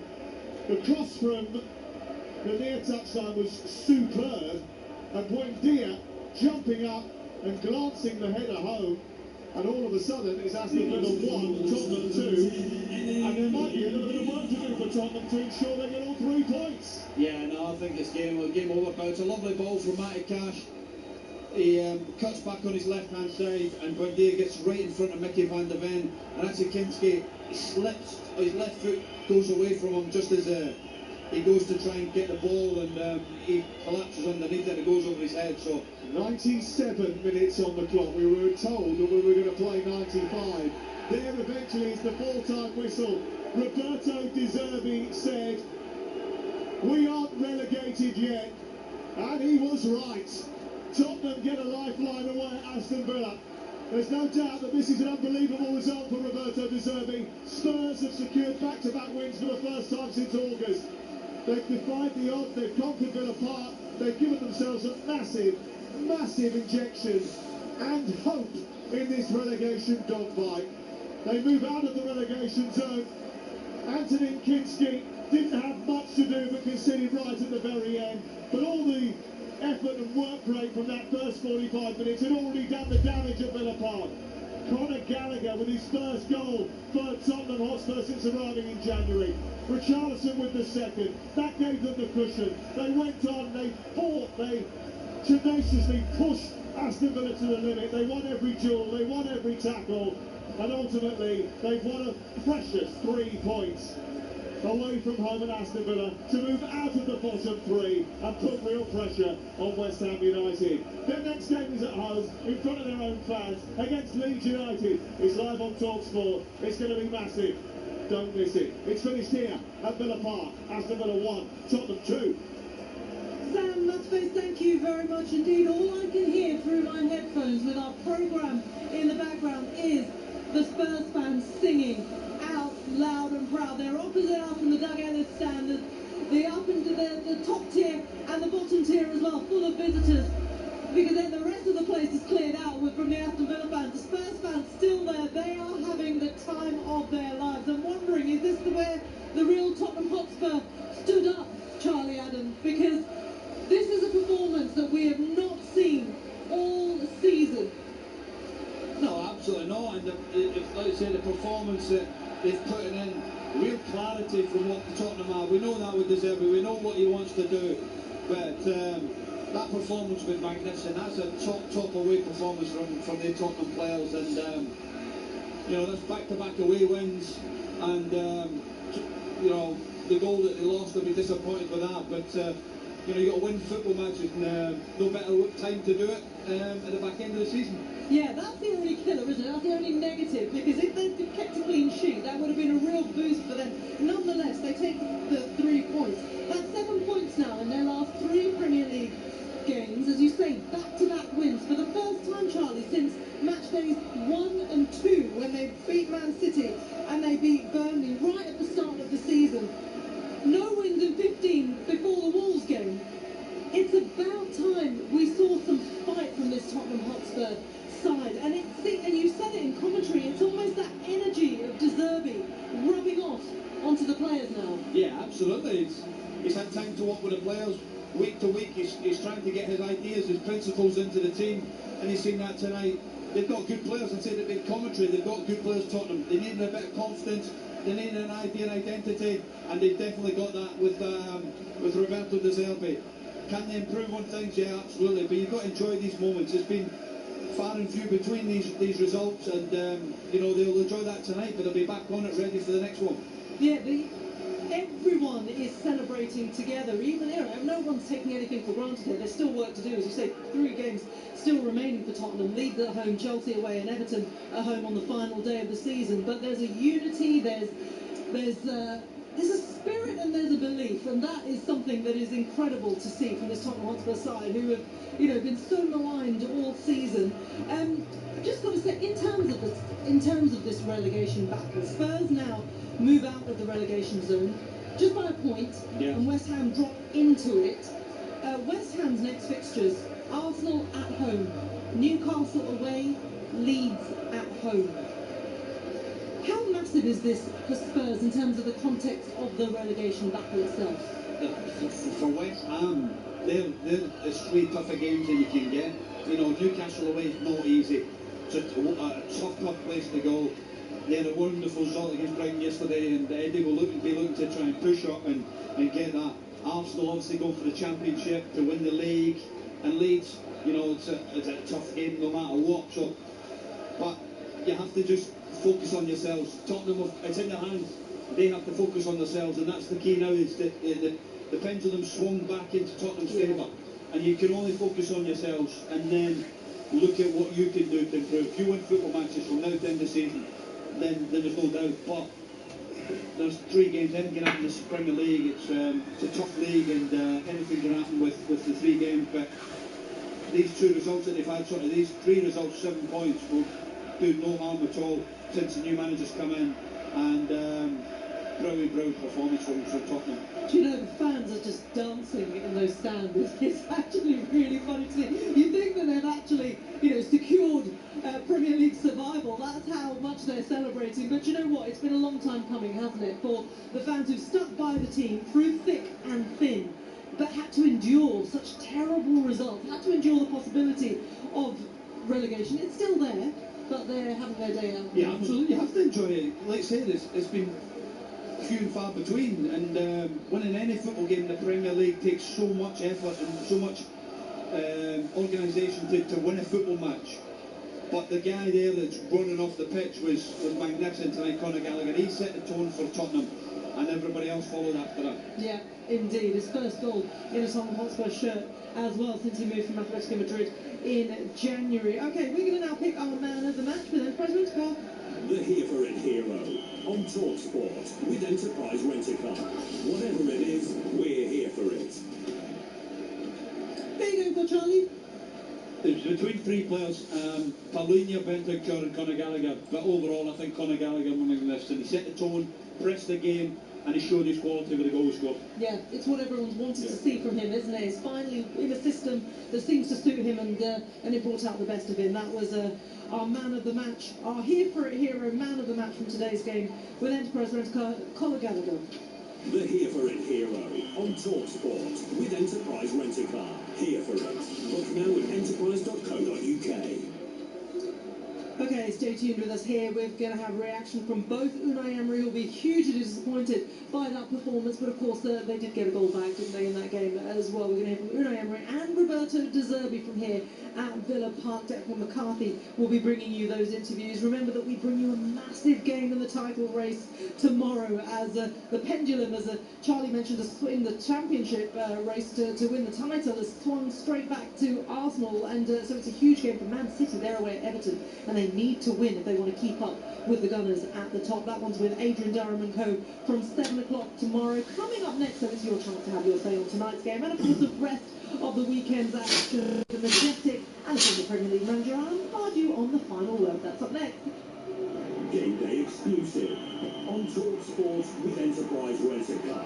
Whatever it is, we're here for it. Incredible scenes here at the Village Hotel's Pub and Grill. Fans are taking their place in the fan zone with stadium-style seating. Amazing views on huge screens, and we're underway. Lovely bit of dribbling there as she tackles the burger stack.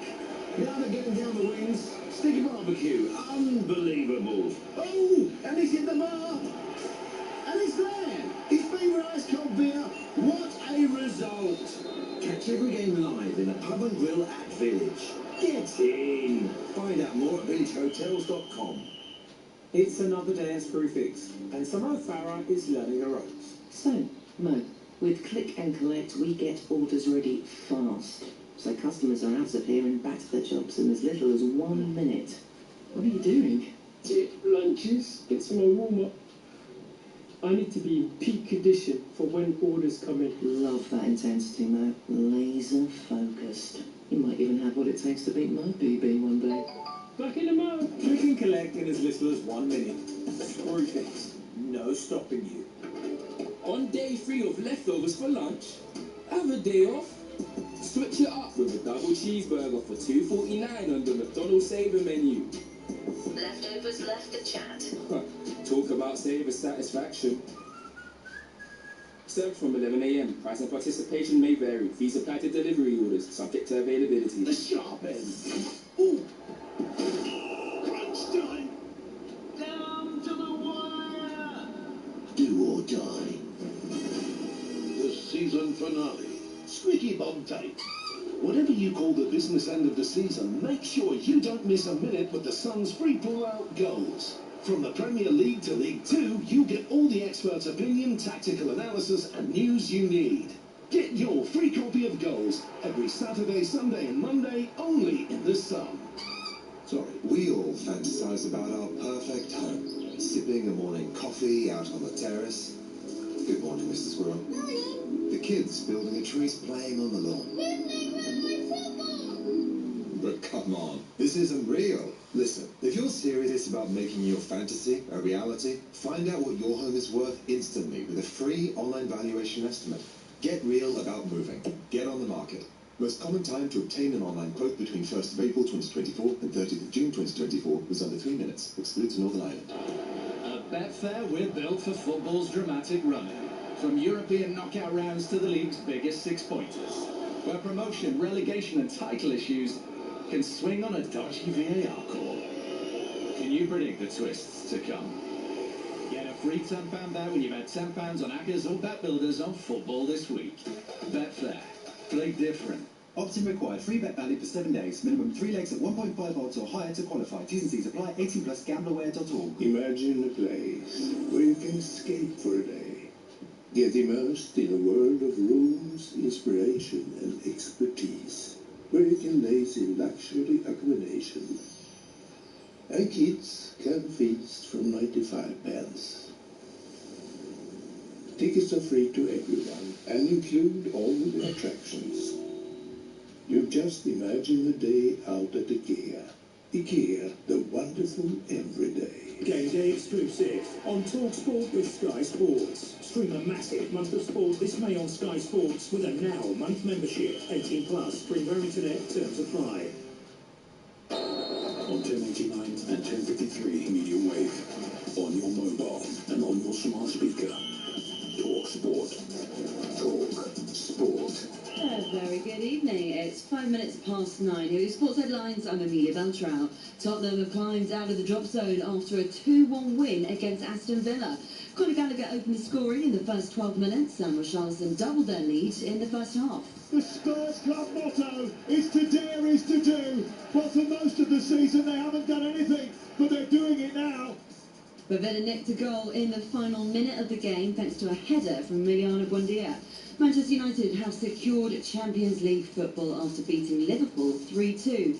Kobe Mainoo celebrated his new deal in style by securing the winner, and Michael Carrick says he's a big part of the squad. He's everything about this club, what we want it to be. Obviously, he's been here, he's through it. You're going to have ups and downs as a player. It's going to be challenging times, there's going to be good times, and hopefully there's more good times for him. But at the moment, he's playing so well. I think he's taking his game to another level over the last couple of weeks. Meanwhile, it's understood Sir Alex Ferguson is conscious and recovering after being taken to hospital ahead of the match. He was pictured on social media meeting guests at Old Trafford before he started feeling unwell and was initially assessed in the tunnel area. The 84-year-old was taken to hospital as a precaution.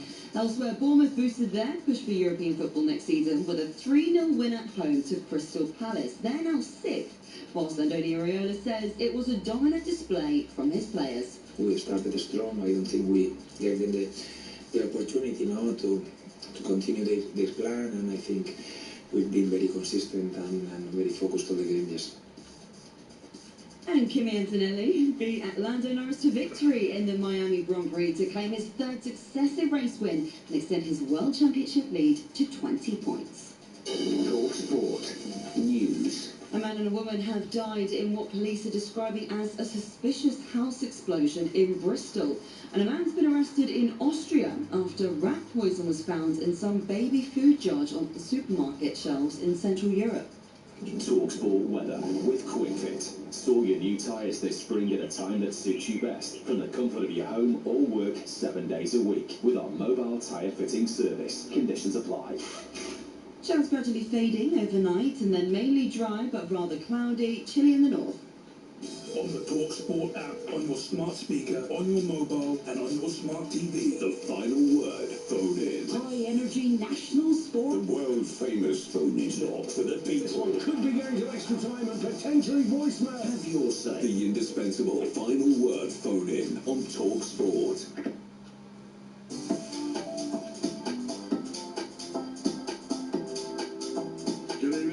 And welcome to the final word, later than usual, but for a very good reason. Spurs have won. Spurs have won. Can't believe it. Spurs are back. I want that all through the game. All for the show, I want to hear Jamie O'Hara's voice, please. Welcome to the final word. I'm Jessica tonight. Of course, I'm joined by the one and only, the man who's seen it all from the dugout. Palace, Newcastle, West Ham, the list goes on. The one and only Alan Pardew is alongside me. What a day of football we've had today, starting with the shockwaves coming out of the park. I said it on Friday on the Sports Bar weekend that Spurs will go there, get a result, and they give Tottenham Hotspur 2-1 winners against Aston Villa. For months, we've been thinking and talking about the unthinkable. But with that win, Spurs are officially out of the relegation zone. Spurs fans, I want to hear from you right now. 03717 222 Is the Great Escape officially on? Or are you still looking over your shoulder at West Ham and the bottom 3? And then the big one earlier on, Manchester United 3, Liverpool 2. A 5-goal thriller that leaves the Red Devils firmly in the Champions League driving seat. Kobe Mainoo with the winner. But Liverpool fans, the floor is yours.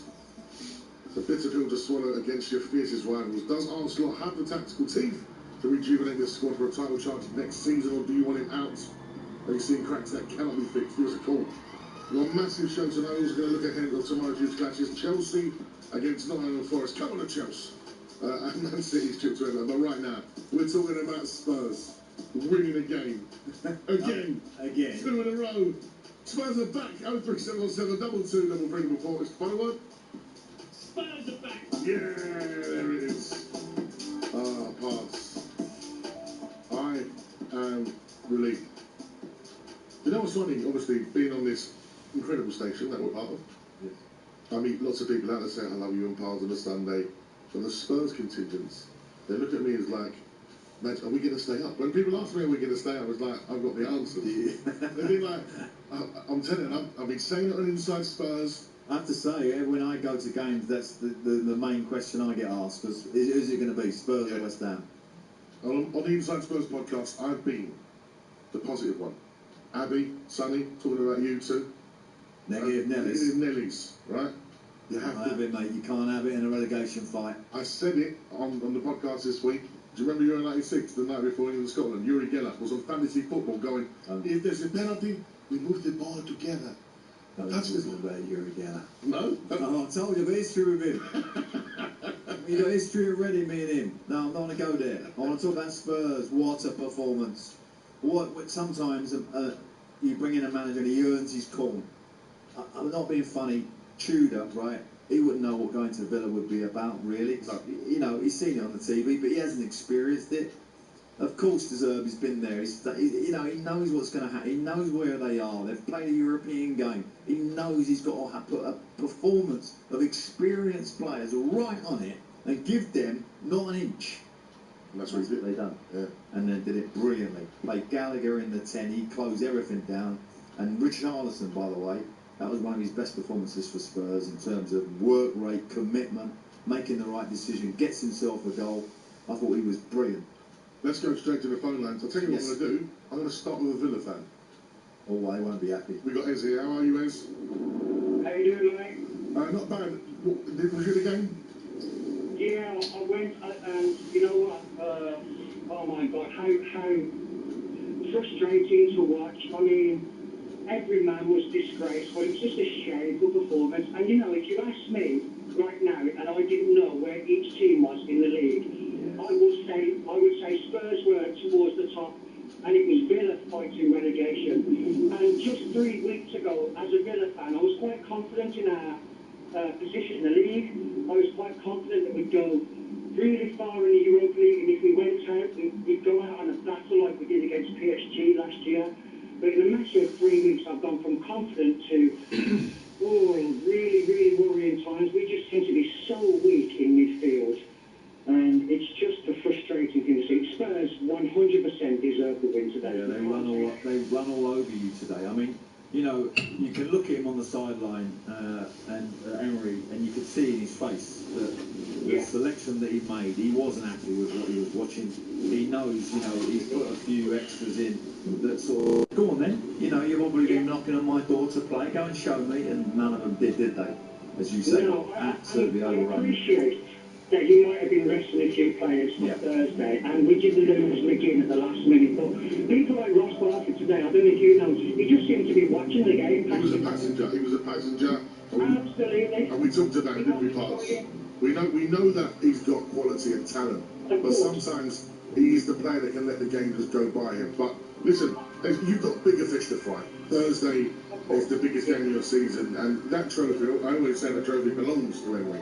He's won it that many times. Couldn't agree more, mate, but I've never been less confident since Emery came as a Villa fan. And that today, I've heard Villa fans say that's the worst performance they've seen as a Villa fan. I'm not so sure, but that's definitely the worst performance I've seen under Emery. Something's got to change, and the lads need to step up for Thursday because we're letting a golden opportunity sit right for us. Yeah, and just to remind you, you need to win at Burnley as well, because that that Champions League position is not exactly so secure yet. We've got Burnley who are 6 points behind us, and we've got 3 games to play, and we have Burnley, City, and Liverpool. If we lose all 3 of those games, we are really messed up, and I don't even know what to say. We've gone from so much optimism to just what's happened. Listen, you're going to win. You're going to win the Europa League. I'm going to back them for it. Thank you, Villa, because they helped us out today. Thank you, as a Villa fan. Let's go straight over to a Spurs fan who we've had on the show a few times. GJ joins us. How are we, mate? How you doing, boys? You good? Mate, I'm over the moon. I feel that game, when I was watching it, Party can testify this, was as tense as the end of the Bilbao game. Sunday night, sometimes you need an espresso just to get, but you don't need no espresso tonight. No. You're roaring. That was so good. I mean, look, guys, I can bore you with saying, like, how proud I am of the Spurs players, every one of them. I'm proud of the management, great performance. But I'm actually going to throw a curveball here. I'm very proud of Aston Villa tonight. Come on, Villa. Up the Villa, they behave like a proper big club, protecting fellow big clubs by putting out that reserve team. Well done. Thank you. On behalf of all Tottenham fans, Aston Villa, up the Villa. Exactly, Ginger. That's what I said. I said to him just then. I said, we'll be backing you. Go win that Europa League. We've done it. You're going to have Champions League football anyway because you're going to win that. Come on, Villa. Come on, because, mate, I tell you, I want to see De Zerbi personally hand Unai Emery that Europa League trophy. Forget Burnley relegated, forget West Ham about to be relegated. Aston Villa, you are the kings of claret and blue. And on 48, there are certain clubs in the Premier League who shouldn't be relegated, right? The big 6, obviously, but also Aston Villa and Everton. No one has a God-given right to be in the Premier League. Now, but parts, right? We know, younger fans won't appreciate this, but Aston Villa and Everton are massive English clubs. Yeah, of course. They won't know that, because when they, in the last 20, 25 years, they'll be thinking, oh, Everton, they're relegation strugglers, whatever. And, Everton are a huge, huge institution of a football club. And so are Aston Villa. When they went down, however long ago it was, 5 years ago, I was actually gutted because they shouldn't have got relegated. Certain clubs, don't get me wrong, no one cares if Villa, Leeds, West Ham, no one cares about them, really. I'm not on a wind-up, I'm just being true. You sound like you are. Mate, I'm over the moon. Well, GJ, you sound relieved, and that's how I'm feeling as well, because I said it Friday night, I was on the sports bar with Carlton Cole, and Coley weren't having it. The argument's there for all to view on YouTube. I said that West Ham would go to Brentford and get beaten, and then we were going to... I was at that game, we'll come on to that later. Yeah. Thank you, GJ. Let's go to Tyler, who's a Spurs fan. He joins us on the final word. Hello, Tyler. Hello, boys, you alright? Mate, are you on the way home? I'm on the way home, mate. I'm happy with how today's gone. But I'll be honest with you, I think we performed very well today, but I don't agree with what you said about the Great Escape. Go on, tell me more. Because we were always going to stay up, weren't we? Do you know what? Don't start getting smug, Tyler. Don't go down that line. No, because a bit of work. Last week, when West Ham beat Everton... Alan, Smug is getting smug at home. You know that FA Cup final you played for Palace? Oh, yes. Smug when you did your little dance. Yeah, no, he might have been. Yeah, that's fair. Smug, mate. But the Spurs, we're Big 6, mate. We were always going to stay up, let me tell you. No, listen, we're not the same yet. Listen, don't do it. Don't do it yourself. Don't do it to the Spurs fans. We're not done yet. But listen, Tyler. Leeds at home next week. We'll win that. It's phase one. It's phase one of the Great Escape. Phase one complete, right? It's gone our way this weekend. It's gone our way this weekend. At the end of the day, Leeds are safe now. They know we're going to stay up. It'll be all right. Oh, it'll be rocking down there next week. Oh, listen. And we'll win that game with ease. Tyler, it's in our favour and it's in our hands now, right? Is that game Monday night? Yeah, and the thing is, you've got Arsenal and West Ham, which is on next Sunday, and of course we're going to be on air after that part. Yeah. And I'll tell you something, Arsenal are flying now. I think their win yesterday, it takes them now. It's in their hands, really. The pressure's all on City. 100%. But the good thing against the Spurs is they play after West Ham again, so the result goes our way. You go into Monday night, as you said, over the Tottenham Hotspur Stadium against Leeds. It's going to be rocking, and a win there all but secures safety. Well, you know, let's be honest. If you replicate that performance today, you'll win. Yeah. I mean, that performance was off the Boys, you might think this is a bit of a rogue shout, but I tell you now, Richarlison started every game of Spurs this season, he'd get 18 or 19 Premier League goals. If you put him in Man City's team, he'd score 20-25. It's a rogue shout. It's a shout. Thank you, Tyler. Let's go to another Villa fan. I do know he gets important goals, though. We talked about that, didn't we? We did last week. Conrad was at the game. Hello, Conrad. Good evening, guys. How you doing? Yeah, not so bad. Listen, don't worry. You've got bigger fish to fry Thursday, mate. Come on. Yeah, we definitely have got bigger fish to fry. I'd like to know your opinions on the fact that he basically played, and we've played pretty much 4 of the kind of what we would class as Spurs' choice tonight now, and I do think there's a lot about momentum. I think Spurs played well, but we were just not at the races today. There was not one player that played to their ability. In Nuno we trust, right? He's done unbelievable things for our club. I never want to put him down because this is the best time. I'm 45. The best time I can remember as a Villa fan it is now that I can remember, right? I feel like the subs weren't quite early enough. Maybe he couldn't change enough of it. That's what we were saying. I was there with my son. We were saying he can't change enough, but it didn't feel like the right ball today. What did you think watching it? Well, definitely. You know, when you look at that team, sometimes when you make that many changes, it just doesn't look like your team.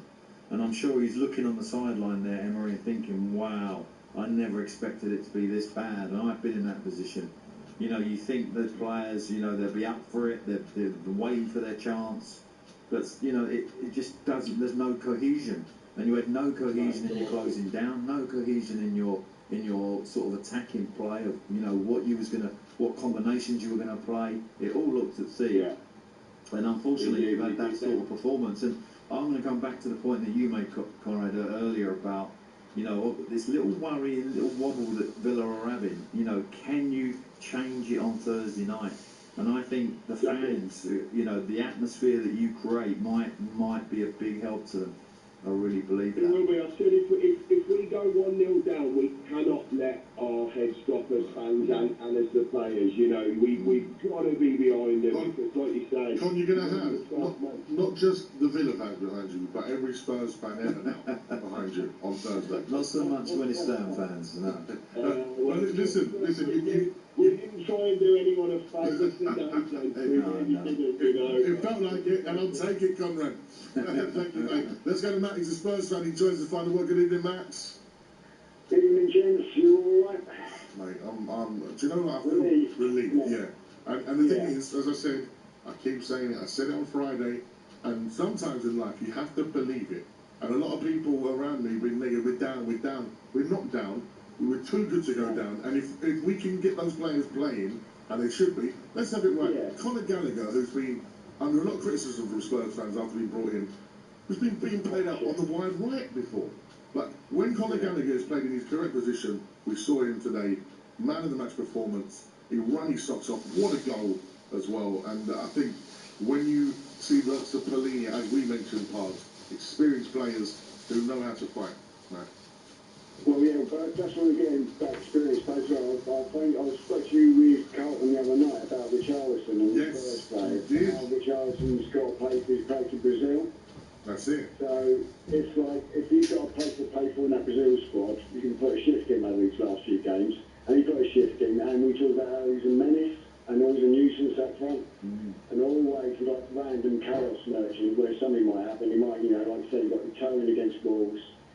tonight. He put himself about a bit. I mean, if Thiago gets like the golden boot for the Premier League and gets both into Europe, and Richarlison gets us through relegation, Brazil's forward line could be Thiago and Richarlison going into the World Cup. Do you know what I mean? Like those, I would say. The heroes. Yeah, I mean, the one thing I would say about Richarlison, he's very underestimated in the air. He gets a lot of headed goals. Oh, he does. And again today, I mean, that chance, he didn't doubt it once he's his defensive work. He's a bit random. He can be a bit random. He is a bit random. It comes off him and he can either go for him or it goes against him. The fact of the matter is, if he wasn't random, if he was the finished article, he wouldn't be at Spurs. Simple as. Yeah, exactly. But then again, he's useful for that. He could be the Spurs cult hero if he saves us from relegation. Well, this is it, Matt. These lads have the potential. Last year, in obviously the moment of winning the Europa League, but this already feels bigger. This already feels bigger. If you can, whoever's going to be involved in keeping this up? Because I tell you something, I thought Danso was tremendous again tonight. And I know against Brighton, he gave that ball away last minute. He's got it in him. But we'd agree with that. Yeah. But he's young. He hasn't got the experience to all the games young yet. I think Van de Ven and Danso as a pair is good. Yeah, no, that's fine. But I would say that De Zerbi has bottled something tonight. He's bottled a midfield three for me, going forward till now to the end of the year, that can definitely do the job. You got Paulinho, Bentancur, and then you had Bissouma who replaced him. So them two sat, and Gallagher just played in front with that energy to go past defences, go and close the ball down, get in the box, nick a goal. That three to me was the real highlight of that performance. Yeah. They were excellent. I'd rather have Archie Gray than Bissouma come on, though, to be fair. Well, I said to Max, the two young boys on the side today to come on and give energy, I think was a good decision. Yeah. Oh no, yes, but I'll go, yeah. We've got plenty of engine. We've got plenty of engine in the middle of the park now, which makes a difference. You've got stuff to come off the bench to replace that energy. But it just allows us now, Matt. It allows us this week now, the lads to go to training, feeling, with a smile, get that, the energy most of the group was putting today. The way that Poor and Paulinho were celebrating, getting throw-ins and attacking.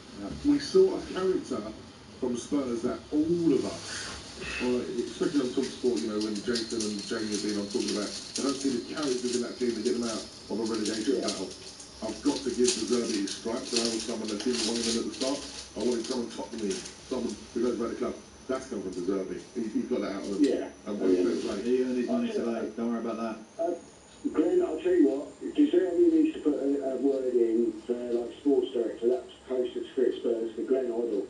There's a man who'll get you the players you want, and he's got the connections, and he's got his own youth academy over in Spain. So he will do scout, and he won't be prone to agents selling him duds either. Do you know what I mean? So De Zerbi says, I want this type of player to do this. Matt, are you a business partner in this academy or anything? Matt, great call. Thank you very much. Brilliant stuff. Listen, we are reflecting on Tottenham. Finally get themselves out of the relegation zone as they beat Aston Villa at Villa Park 2-1, of course, in the earlier fixture. Manchester United beating Liverpool. Man United are back. Tottenham are back. Yeah, it was a strange game, that. But we'll talk about it later. But again, Mainu celebrating his new deal with a goal. Terrific. I just can't ever respect Aaron as a manager ever again now for the way he treated him. Because every week we were like, why is Mainu not in this I game? think everybody who was involved with Man United was kind of saying, why is this guy not getting a game? And that lack of energy they had in the midfield. And it seems to have brought Casemiro to life, didn't it? Him having him next to him. 100%. 03717 222 If you're on the way home from Villa Park, Spurs fans, come celebrate. But there are still 3 games to go. Do not get carried away. This is the Premier League. Anything can happen. Keep your guard up. Keep your head. Keep your guard up. Keep your head there. Yeah, in the game. Absolutely. Madden Park, Sunday night. It's TalkSport. The final word on TalkSport with Sky Vegas.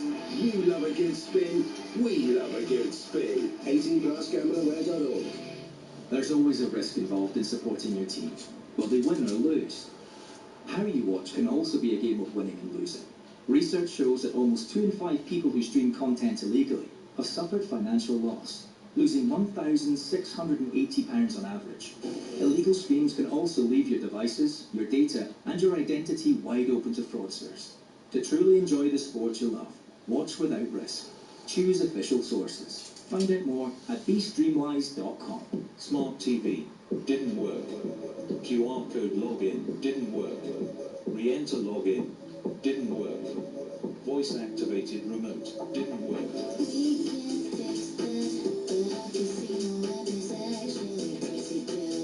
Wager £20, get 100 free spins with Midnight on eligible games. Search Midnight Casino or download the Midnight app today. New customers only. Restrictions and T's and C's apply. 18 plus. Play responsibly. GambleAware.org. Can you hear that? That's your next adventure calling, and it's ready to book at Break Free Holidays. With deposits from just £10 per booking, it's never been easier. We bring all your favourite holiday hotspots into one place. Grab exclusive deals on UK and European holiday parks. Go on, break free at breakfreeholidays.co.uk. Terms and conditions apply. Sports. It's in your DNA. And at SpreadX Sports, we want you to gamble responsibly. Set sportsbook deposit limits to help stay in control of your spending. Use our handy fixed odds timeout feature, which allows you to take a break when you need it. At SpreadX Sports, our safer gambling tools are designed to let you play within your limits and gamble responsibly. Visit spreadx.com/DNA. SpreadX Sports. It's in our DNA. 18 plus. GambleAware.org. You've worked hard to build your business, so it's important it's properly protected. At NFU Mutual, our tradesman insurance has received a 5-star rating by De Facto for the past 10 years. No wonder 9 out of 10 of our business insurance customers renew every year. With agency offices across the UK, we're closer to you, closer to your business, closer to what matters. Search NFU Mutual Builders and Trades Insurance. To whoever finds this letter, my car broke down. There is nothing nearby. And I've already eaten my meal deal sandwich. Please tell my wife that I love her, and that she was right. This jacket isn't waterproof. Signed, Daniel S. Oh, actually, scrap that. Green place just arrived. Blimey, less than an hour. Local rescue, nationwide. Nothing beats near. Green flag. On average, we get to breakdowns in under an hour based on app and phone callouts combined. See greenflag.uk/data. The final word on TalkSport with Sky Vegas. All your favourite games, all in one place. 18 plus. GambleAware.org. Previously on White and Jordan. When I was at Palace, I would not let them on the training ground. How did you enforce that? Because it's my training ground, you don't go on it. 100% engagement. I read this, and I immediately thought of Simon Jones. Look what you could have won. Here's that. Now you get this pile of pup fight. Warning.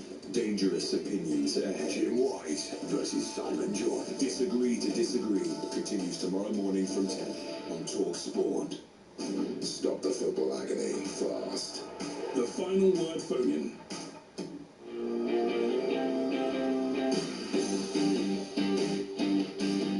His left foot crosses a brilliant one. Richarlison is there. He's heading the ball in. Roberto deservedly runs onto the pitch in celebration. Richarlison, who's just headed the second goal, slides on his knees.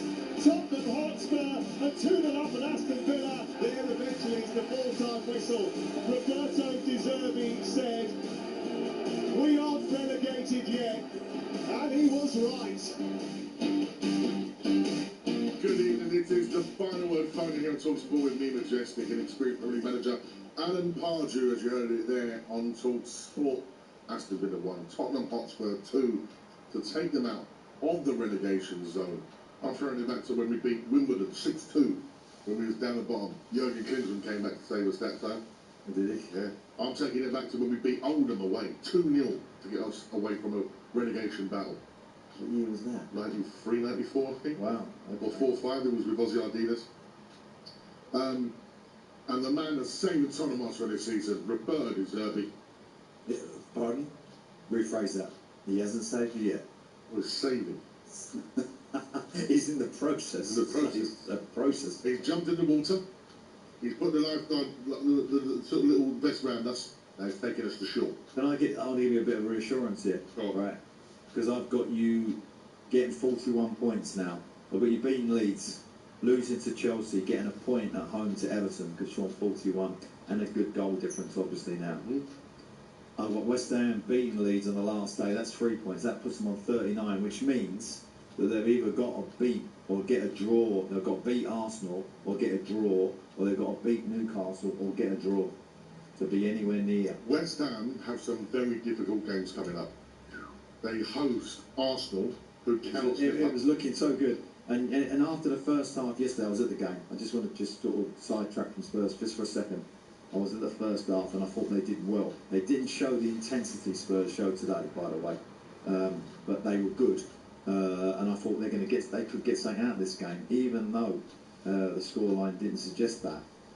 But unfortunately, they had a second half ruled out as well, didn't they? Yeah, they had a goal ruled out, and hit the woodwork 2 or 3 times. They were a little bit unfortunate, but now it leaves them in a bit of a hole with that result today. Well, I'm going to throw a curveball in because we've got George as a West Ham fan.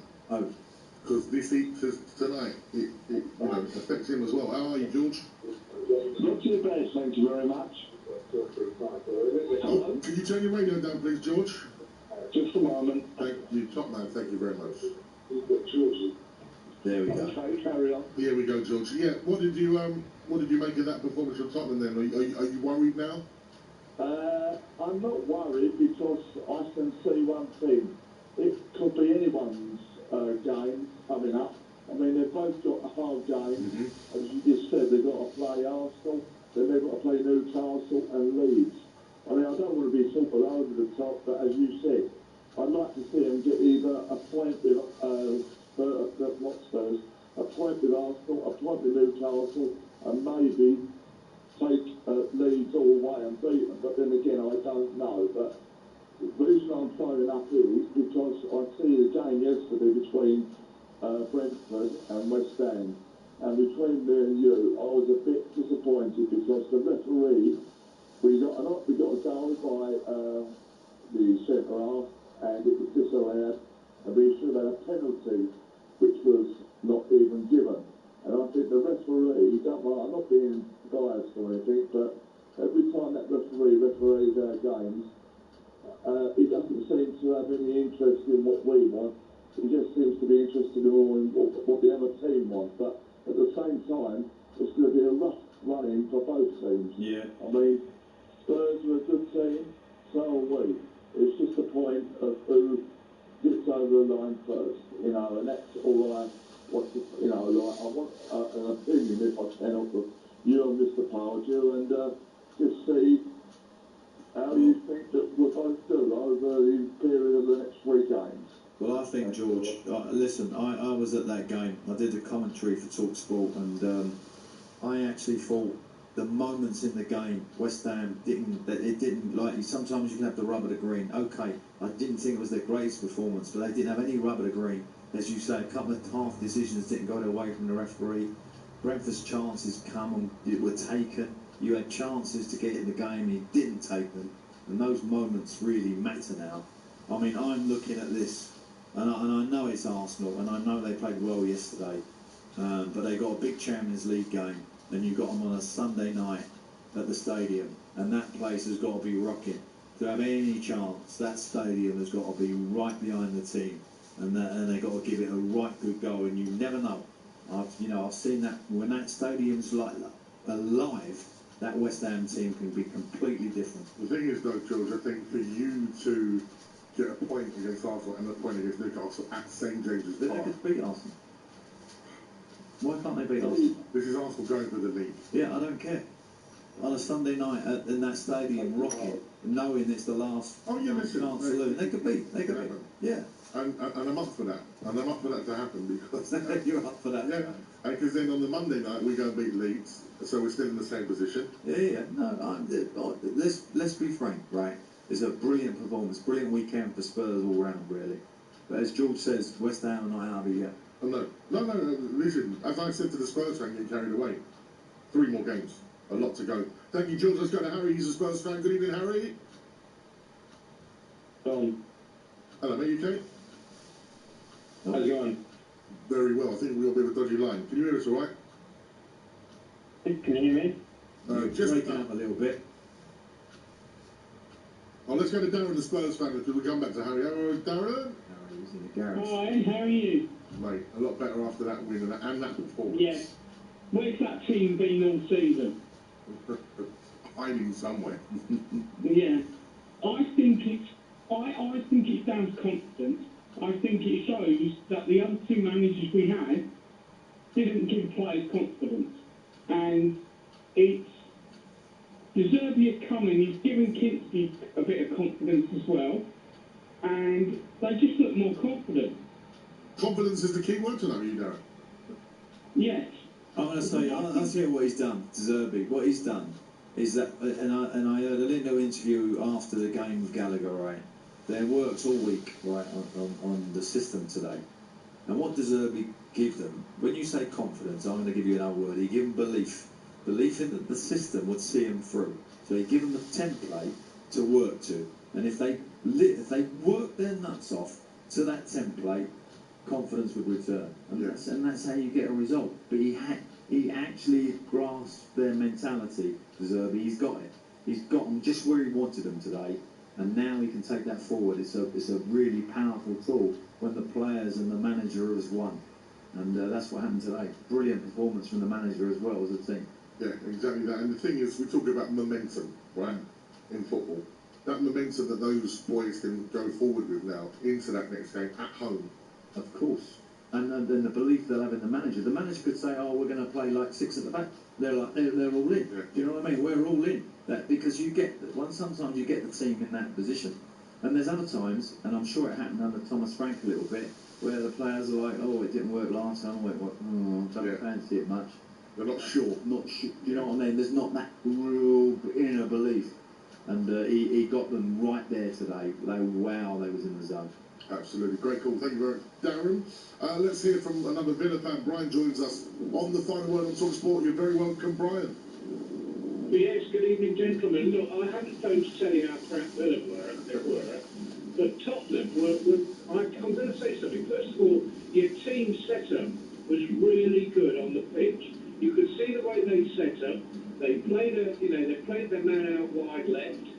And you know what? They won every 50-50 ball. That's called commitment. Yeah. I think you've just talked about it. I mean, good luck, Spurs. I mean, if you do manage to stay up, and I hope you do, we don't want a big club like Spurs going down, do we? And, but play another few games like that, you won't go down. Well, that's what we're hoping, Brian. And of course, now, Spurs and Villa are petty mates, and we're going to have your back on Thursday against Forest. Come on, the Villa. Not the Villa. Not the Villa. But yeah, do you know what? It's nice to hear from a Villa fan watching that, thinking, if they play like this, they're staying up. How many times have you had an opposing fan call into this show? We've done it many, many Sundays and say, well, Tottenham was so well organised today. Yeah. What a balance to their team that they had. They won every second ball. What commitment. When's the last time we said that on a Sunday? Ever. No, you're right. We're agreeing with you, but we're saying we've not had it all year. Where's it been? It's hopefully not too little too late. No. But the thing is, Brian, even with Villa, it's all in your hands. You Thursday night, you go to play Forest at yours, it's there for you. And then also the Champions League space, even if you don't win it. Yeah, I think we were all a bit surprised by the team selection tonight. I mean, you'd have thought, I would never say players. You play your consistency, play your best team, momentum, and we just didn't. And there were one or two players, I can't mention names, but they just didn't look as if they wanted to play. There you go. It was just appalling. Just in defence, I think in some of the, and I've had this at Newcastle and Crystal Palace a couple of times, where when you put players in who haven't played for 4 or 5 weeks, mate, they can't pick up the pace of the game. So it isn't like they've not give their all. They just can't find the pace. It's just they've got no momentum. Correct. And they're not hardened by playing a game like Rodgers, who's played a game. He's hardened to what's going to be delivered by Spurs today to a degree. Right, we're going to be hearing from managers Roberto De Zerbi and Unai Emery up next. I'll wait for that. Kiwi calls coming in to us 03717 223344. You listen to the final word on TalkSport with who? Sky Vegas. Sky Vegas. All your favourite games, all in one place, 18 plus, and we're the final word on TalkSport with Sky Vegas. It all starts with a spin. 18+gambleaware.org. At Arnold Clark, upgrading your car just got easier and cheaper. For a limited time, you get an extra £500 when you part exchange your current car. That's more money to put towards your next one. Plus, we'll give you 2 years free servicing when you buy a used car. That's 2 years completely free. Search the upgrade event and save on your next car. Only at arnoldclark.com. So I'll now hand you over to my best man, Eddie. Wow, wow, wow. Second time's a charm, eh, Billy boy? Oh, God. Substitution courtesy of Paddy Power. Embarrassing Eddie makes way for sensible Samuel. Oh, that was close. You might not always pick the right starter, but your sub can still deliver. Because with Paddy's Super Sub, your bet rolls over to the player coming on. Paddy Power. Valid on selected leagues and markets only. Pre-match and in-play bets on qualifying player outcome selections only. T's and C's and exclusions apply. It's in class gambleaware.org. McDonald's breakfast is turning up the heat with a spicy new twist. Calm down, not that spicy. Breakfast is for savouring, not suffering. Introducing McDonald's breakfast with Frank's Red Hot Ketchup. A spicy breakfast suitable for the morning. Until 8th of June, served until 11 a.m, subject to availability. Hi, I'm trying to match my walls to this Cushion? Yes. We'll colour match it. Oh. Cushions, curtains, even a pink flamingo. That's Fantastic. We're with you to match your perfect colour. Well, you're one step ahead. It's what we do. Expert advice open to everyone. With over 230 stores nationwide, your decorating store is closer than you think. Or shop online 24/7. Dulux Decorator Centre. Moving forwards with you. 3, 2, Sun. EasyJet's Big Orange Sale is now on, with up to £400 off package holidays and up to 20% off flights. Book now at easyjet.com. Get out there. Selected dates and flights, sale ends 5th of May. Holidays minimum spend and APL protected. T's and C's apply.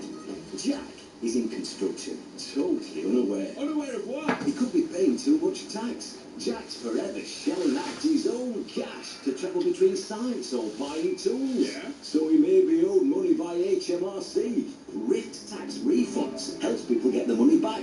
On average, over £3,000 by